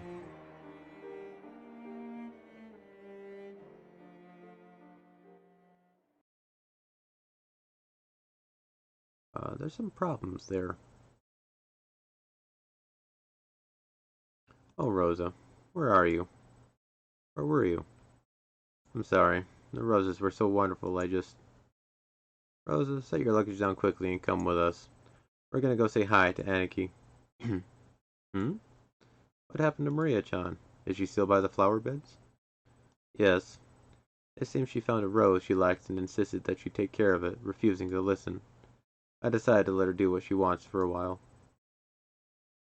We sometimes forget that girls have their own little world. Sometimes we have to respect that, right? That's right. Thanks for your concern, Kirine-san. Yoda-san, where is our room? I will guide you. This way. Allow me to hold your luggage. I'll be fine. I can carry it myself, thank you.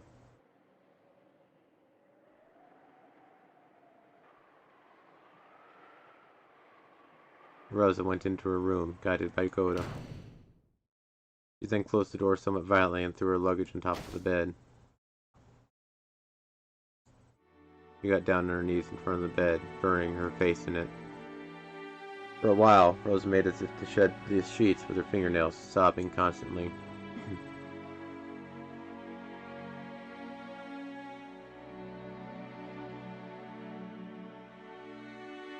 Maria-sama, are you alright? Cannon appeared from behind the thicket after watching Rosa leave. I'm fine. Maria gave a creepy laugh, but to Cannon, who had seen the whole thing, it looked like she was enduring as best she could. She's a horrible person. I can't believe she's a mother. It can't be helped. You can't expect anything better than that to enter a container of that level. I'm just fine. Cannon got down on his knees and picked up the trampled candy. It was tragic, just looking at it. He thought about dusting it off and returning it to her, but really couldn't do so with it in that condition. Just as he was wondering what to do, he met Maria's gaze. No, that wasn't quite right. Maria was looking at the candy Cannon had picked up. Right now, Maria's heart was surely the same as the candy that had been trampled into a pulp. Cannon realized this, but didn't know what he should do. That's right. I'll exchange it for the one I received earlier. Cannon remembered that a similar candy he received from Maria was in his pocket. Maria stuck out her hand. Cannon thought she was trying to take it, so he held out the candy, but Maria didn't try to grasp it. Then Cannon realized he was saying give it back. No matter how tragic and trampled it was, this candy was Maria's. Her mother had bought it for her. No matter how tragic it had been, it had to be this candy, and no other. If only it were intact enough that it could be fixed by dusting it off. Cannon hung his head. Dusting it off is the most I can do. I'm sorry. Cannon held the miserable-looking candy Maria wanted. She took it and spoke. Thank you. A human can't do anything except dust it off, but a witch could restore it to how it once was. It would be easy for Beatrice. Maria-sama, you know about Beatrice-sama? Except for Battler, there was no way anyone related to the Ushimiya family could have failed to know Beatrice's name. But just now, Maria had bragged about Beatrice to Battler. She had spoken almost as though she was meeting with Beatrice regularly. Cannon felt a sharp pain inside his left hand, which was curled into a fist. In the past, the witch called Beatrice had appeared to tempt him and Shannon. He'd always tried to think of it as a bad dream. However, Shannon insisted that it definitely was a real witch. And then, this summer, the shrine to the local Shinto god was hit by a lightning, disappearing without a trace over the span of a single night. He knew about Shannon breaking that mirror, and he remembered that, as the witch departed, she said she'd eventually be revived. And now, this girl who believed absolutely in Beatrice spoke as though she'd met Beatrice herself. Cannon couldn't suppress a vague sense of foreboding welling up in his heart. For a while, Maria remained silent, as though she could see into Cannon's heart, almost as though she was waiting for a memory of Beatrice to be revived. And then she spoke, as though it was a fact. You know, I'm friends with Beatrice. I'm even gonna meet her today and play. You're going to play? Yeah, of course we'll play. We're gonna study magic together.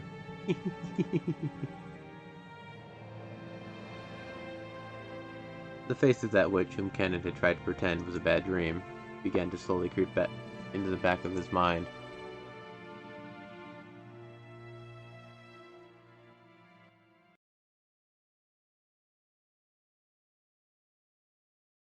Very odd story. Father says he's extremely busy with his research. Unfortunately, it seems he'll be unable to come down.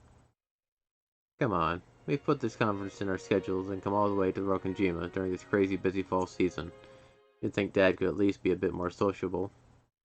Yeah, seriously, Dr. Najo. Is it really his research and his mood that are the problem? He isn't already bedridden, unable to get up, right? Well, I wonder. There's not much I can say. Nacho glanced at Natsuhi. It seemed he thought it wasn't his place to speak without first getting Natsuhi's approval. Father's state of health is better than ever. It would be exceedingly rude to call him bedridden.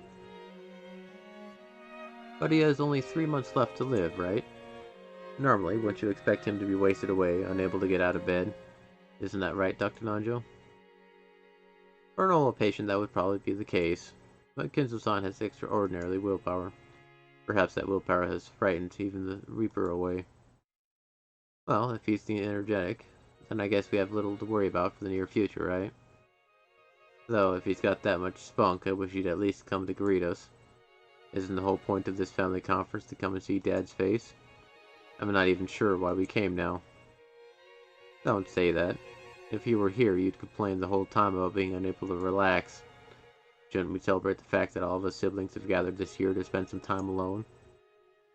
We didn't get to see him at last year's family conference either, right? Can't you understand why his blood children might want to see him after 2 years? If there's anything you'd like to say in greeting, I will tell him for you. Or, Eva-san, is there something you'd like to discuss with Father beyond merely greeting him? Come on, what are you talking about? Sheesh. Give it a rest, Eva. Natsuhi-san, forgive us. Eva's just worried about Father's condition as his daughter. Please try and understand how she feels. Indeed. Look how quickly you've grown to respect Father, now that you know how much longer he has to live. Yes, I believe I do understand why you want to see him so much. What are you trying to say? Quit it, Aniki. Why don't we pray that his mood will improve by dinner? Anyway, we've only just arrived. For now, we're only here for a casual greeting, and we could even hold the family conference without Dad. In fact, there's a few things we siblings shouldn't bring to him until we form a unified opinion. Isn't that right, Hideyoshi-san? Yep, just as Rudolph-kun says. This is the only time of year we can all meet in person. We've got to take this valuable time seriously and be frank with each other. Even though the tea hadn't yet arrived, they were very determined. But before that, perhaps we can spare the time to enjoy some black tea at our leisure, surrounded by the wonderful furnishings of the parlor. Kiri's words seemed to contain a subtle admonition directed at everyone gathered there. They all understood, and as they cleared their throats and straightened their neckties, the atmosphere in the room returned to normal for a time.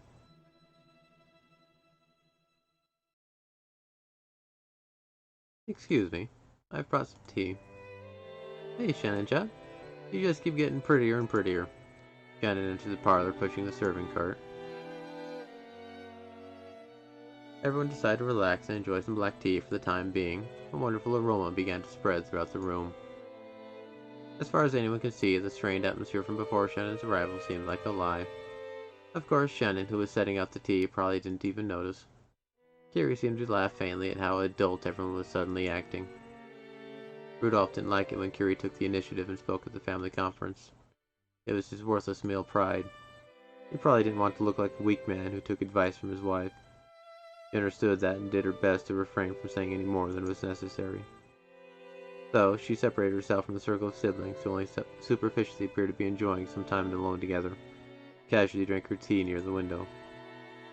Oh, Rosa-san. I thought you siblings were enjoying some alone time. You must be joking. Sorry, don't take it the wrong way. I'm just a little exasperated by my husband. Apparently, Rosa hadn't been able to keep up with that on-the-surface friendliness. They'd come here to fight bloodily and dirtily, each trying to grab a part of the inheritance for themselves. She probably didn't like suddenly pretending that they were all chummy. Or maybe she was still too immature for that. It looks like the wind started blowing hard out there. The plants are all shaking so much. The typhoon's probably gotten pretty close already. I wonder if we'll see a lot of rain tonight. Probably. Maria-chan really has grown a lot this past year. Does it look that way? She still can't even fold her own clothing yet. No, it's true. It's because she has such an affectionate mother. She'll grow into a girl with a rich heart. Rosa fell silent. Maybe she was unsure as to what Kiri meant by that. I'm a failure as a mother. Children don't get to choose their parents. That poor girl. Doesn't that go both ways? Parent can't choose what kind of child they have either. Rosa bit her lower lip. This isn't a matter of assigning blame. Isn't it enough that you take your time and watch over her as she grows, conscious of the fact that you'll be living together? You spend every day with Maria-chan, so you probably don't notice the small changes. But the rest of us who haven't seen her for a year can see clearly how much she's grown. If you really mean that, thank you very much. Then, if you'll excuse me, if there's anything you desire, please call for it at any time. Shannon bowed politely and left the room. As Hideyoshi and Rudolph, who had a soft spot for women, watched her go, the atmosphere in the room began to revert back to what it had been right before Shannon's visit. If Father can't come down, well, that does still leave us with certain things we can discuss. Right, Rudolph? Yep, that's right. We didn't come all the way out here just to drink some dusty tea, right? Very well. What is this matter that you're so clearly eager to discuss? My, those people really are determined. They certainly got started quick. I need to join in too. If I don't assert myself, those people will quickly forget that there are 4 siblings. Sounds like you've got it pretty tough yourself. Maybe I spoke too harshly. Forgive me. No, I don't mind. I'm the one who should be apologizing. As a pair of mothers with daughters, we should talk more often. Every single time we meet, we end up talking about something shady. You can blame the atmosphere in the mansion for that. Once you start breathing in this air, the mood between us gets so strained. Just once, I'd like to have a nice long cup of tea with you, when we aren't attending a family conference. There's a wonderful coffee shop in Ginza that's a favorite of mine. Please let me invite you sometime soon. Thank you, Kiri-san. That sounds great. Oh no, the sky's gotten dark pretty fast. I could almost believe the people in this room made the weather worse. There's already thunder. Oh? Was that one there? Huh? There really were small splashes of rain on the glass of the parlor window. The weather seemed to have worsened faster than expected. Just then a silent thunderbolt struck inside Rosa's head, and she remembered that her beloved child was out in the rose garden. A normal girl would try to go inside if the weather got bad. But Maria was different. She would sometimes get stubborn and refuse to move if rain or even spears fell from the sky. That's right, I told that child to just stay there doing that forever, didn't I?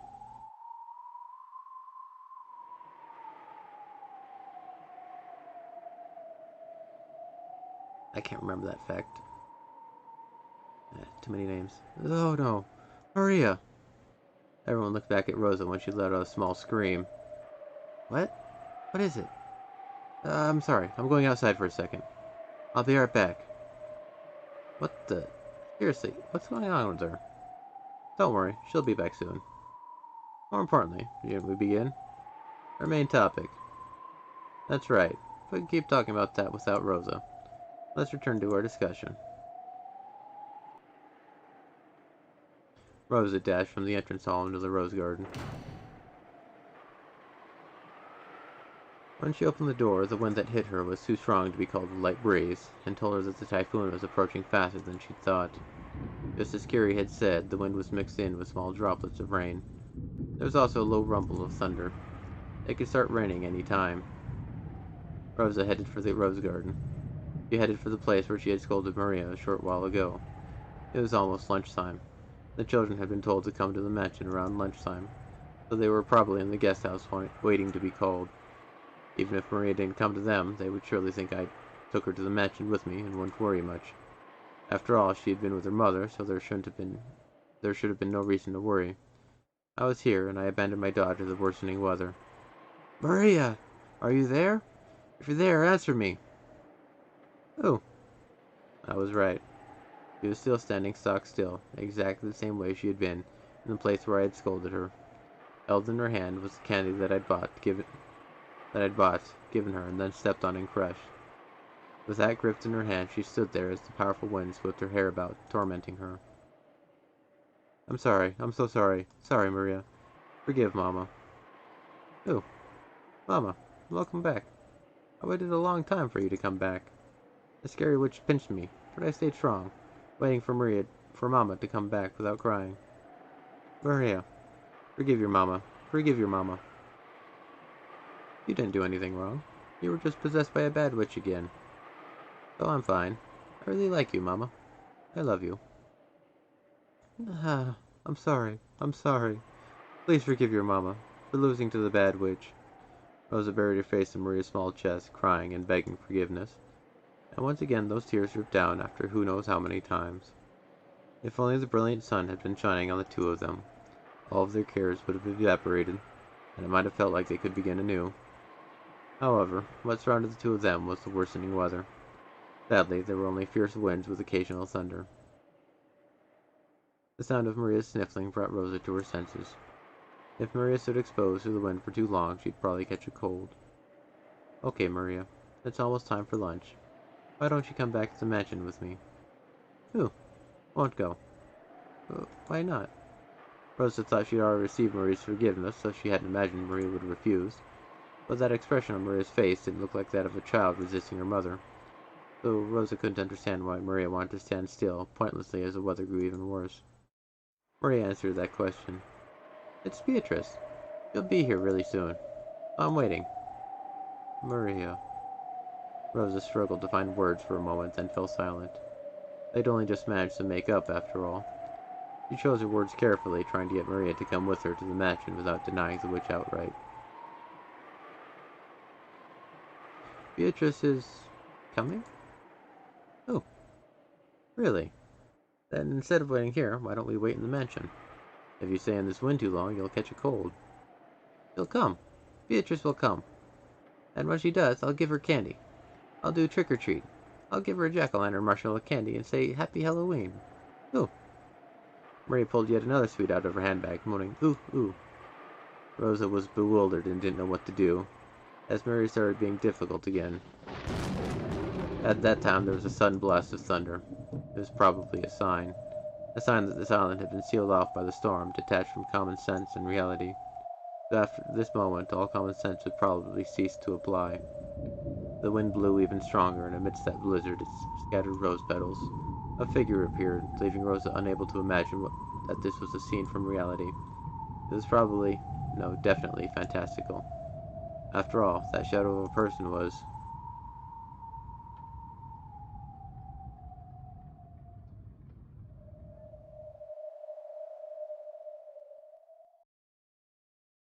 Beatrice!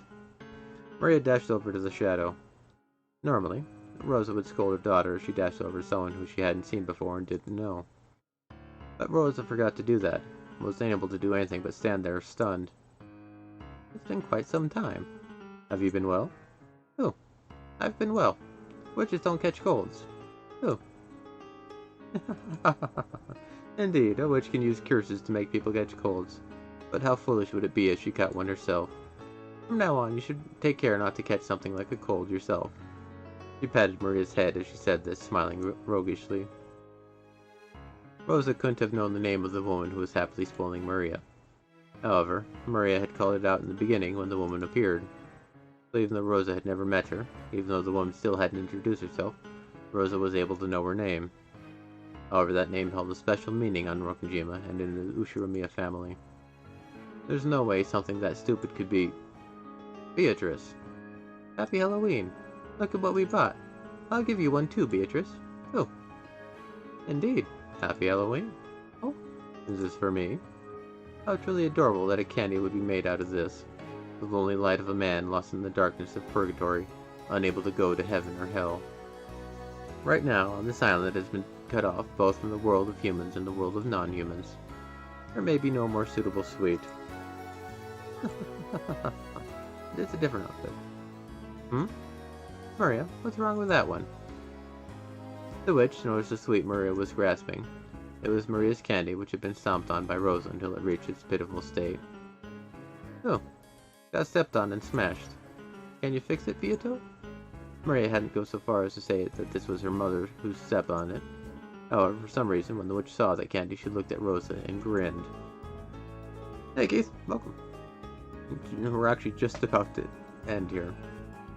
A chill went down Rosa's spine as though this gaze was staring straight through her. It shall be easy. Give it to me. Oh. Maria held the candy out gleefully. Rosa could do nothing but watch, stunned. How did this person plan to trick Maria, somehow undoing the fact that that candy had been pitifully trampled? Maria looked as though she believed it could be fixed good as new. Without real magic, there was no way such a thing could be possible. My, it is quite crushed, isn't it? Come, Maria. Close your eyes and try to remember. Because it really was that wonderful candy.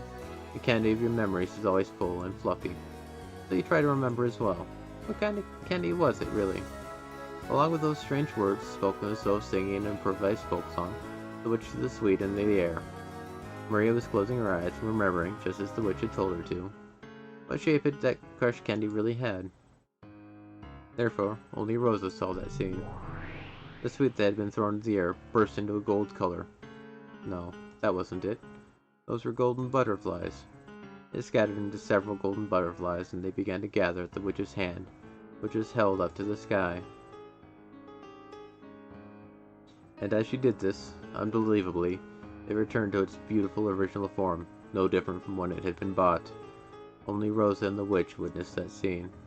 Unable to comprehend what was occurring right before her eyes, Rosa stood with her mouth hanging open, completely forgetting to shut it. You may now open your eyes. Take it. With this, your sweet has returned to normal. Ooh, Beatrice is always incredible. Incredible. There was a stark contrast between Rosa's shock and Maria's innocent joy. Was that what the witch was laughing at? A smile floated to Beatrice's face, one different from the smile she had shown Maria. Does my face seem familiar? If you stare so fixedly, you might burn a hole through it. I'm sorry. Those words triggered something very clearly in Rosa's mind.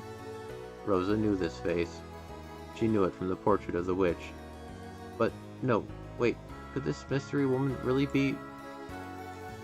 Maria, I give you this in exchange for the sweet you gave me. Oh? A letter? The witch pulled a western envelope from her pocket and gave it to Maria. However, when Maria made to open it, the witch stopped her. You must not. The time will soon come for you to open it, but until then, you absolutely must not. Take good care of it. That will be your invitation to the Golden Land. The Golden Land! Will you finally take me there?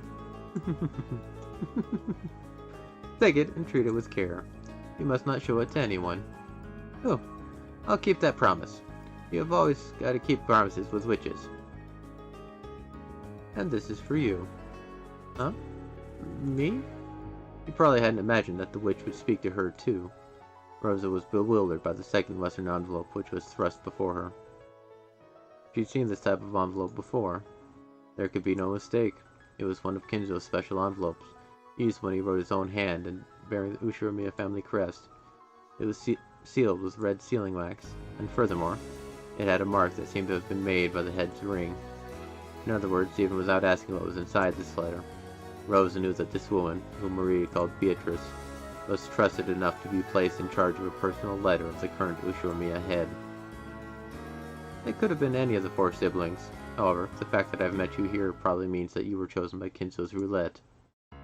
So take it, and read its contents aloud while seated at the dinner table, when all the siblings are gathered. What did you say? Rosa looked back and forth several times between the witch's face and the envelope that had been handed to her. Today was the family conference, and the biggest object of discussion would be the inheritance problem. So, she had joined together with Eva and Rudolph, and they planned to force a certain condition of Kraus to try and extort several 100 million yen in cash out of him. It was as if the witch could see through all of that. What does she intend to announce when all of us siblings are gathered? And with a personal envelope that no one but the Ushirimiya head can use. Maria, the weather's getting worse. Return to the guest house and wait for lunchtime. And Rosa, we will meet again later. Allow me to introduce myself again at that time.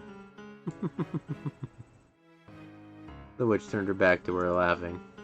Then she began to head towards the mansion with an air of composure. Maria energetically called out and watched her go, then began to dash toward the guest house, leaving Rosa behind, as though she wanted to inform the other cousins of her fortunate meeting with the witch as soon as she could. At last, Rosa was left alone in the rose garden as the winds grew stronger, unable to do anything but pray that what had happened was just a daydream.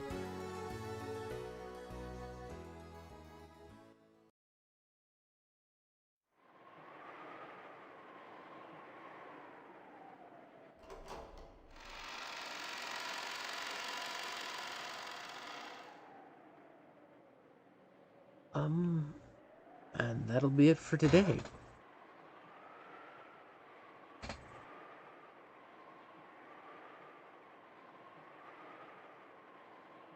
That series of events played out differently. That's not quite what happened in the first episode. Alright. What does that mean? I don't know. But that would be, These chairs creak so much. Now, Rosa knows about Beatrice. I'm trying to remember what Rosa did in the first episode about that. I think she just tried to play quiet and hide it. I don't know. Anyway, that'll be it for today. Technical issues and whatnot aside. Take care, all of you. It was nice seeing you guys again, especially you, Keith, popping in out of the blue. But yeah, interesting. It's and here she's walking in the entrance hall and talking to Genji, which in and of itself isn't too surprising. They kind of knew about that. But anyway. Well, it's starting to get really cold over here in Washington too. It's not freezing yet, but it's getting close. Anyway, see you tomorrow. Have fun and take care. And treat your candy right, otherwise the witch will curse you or something.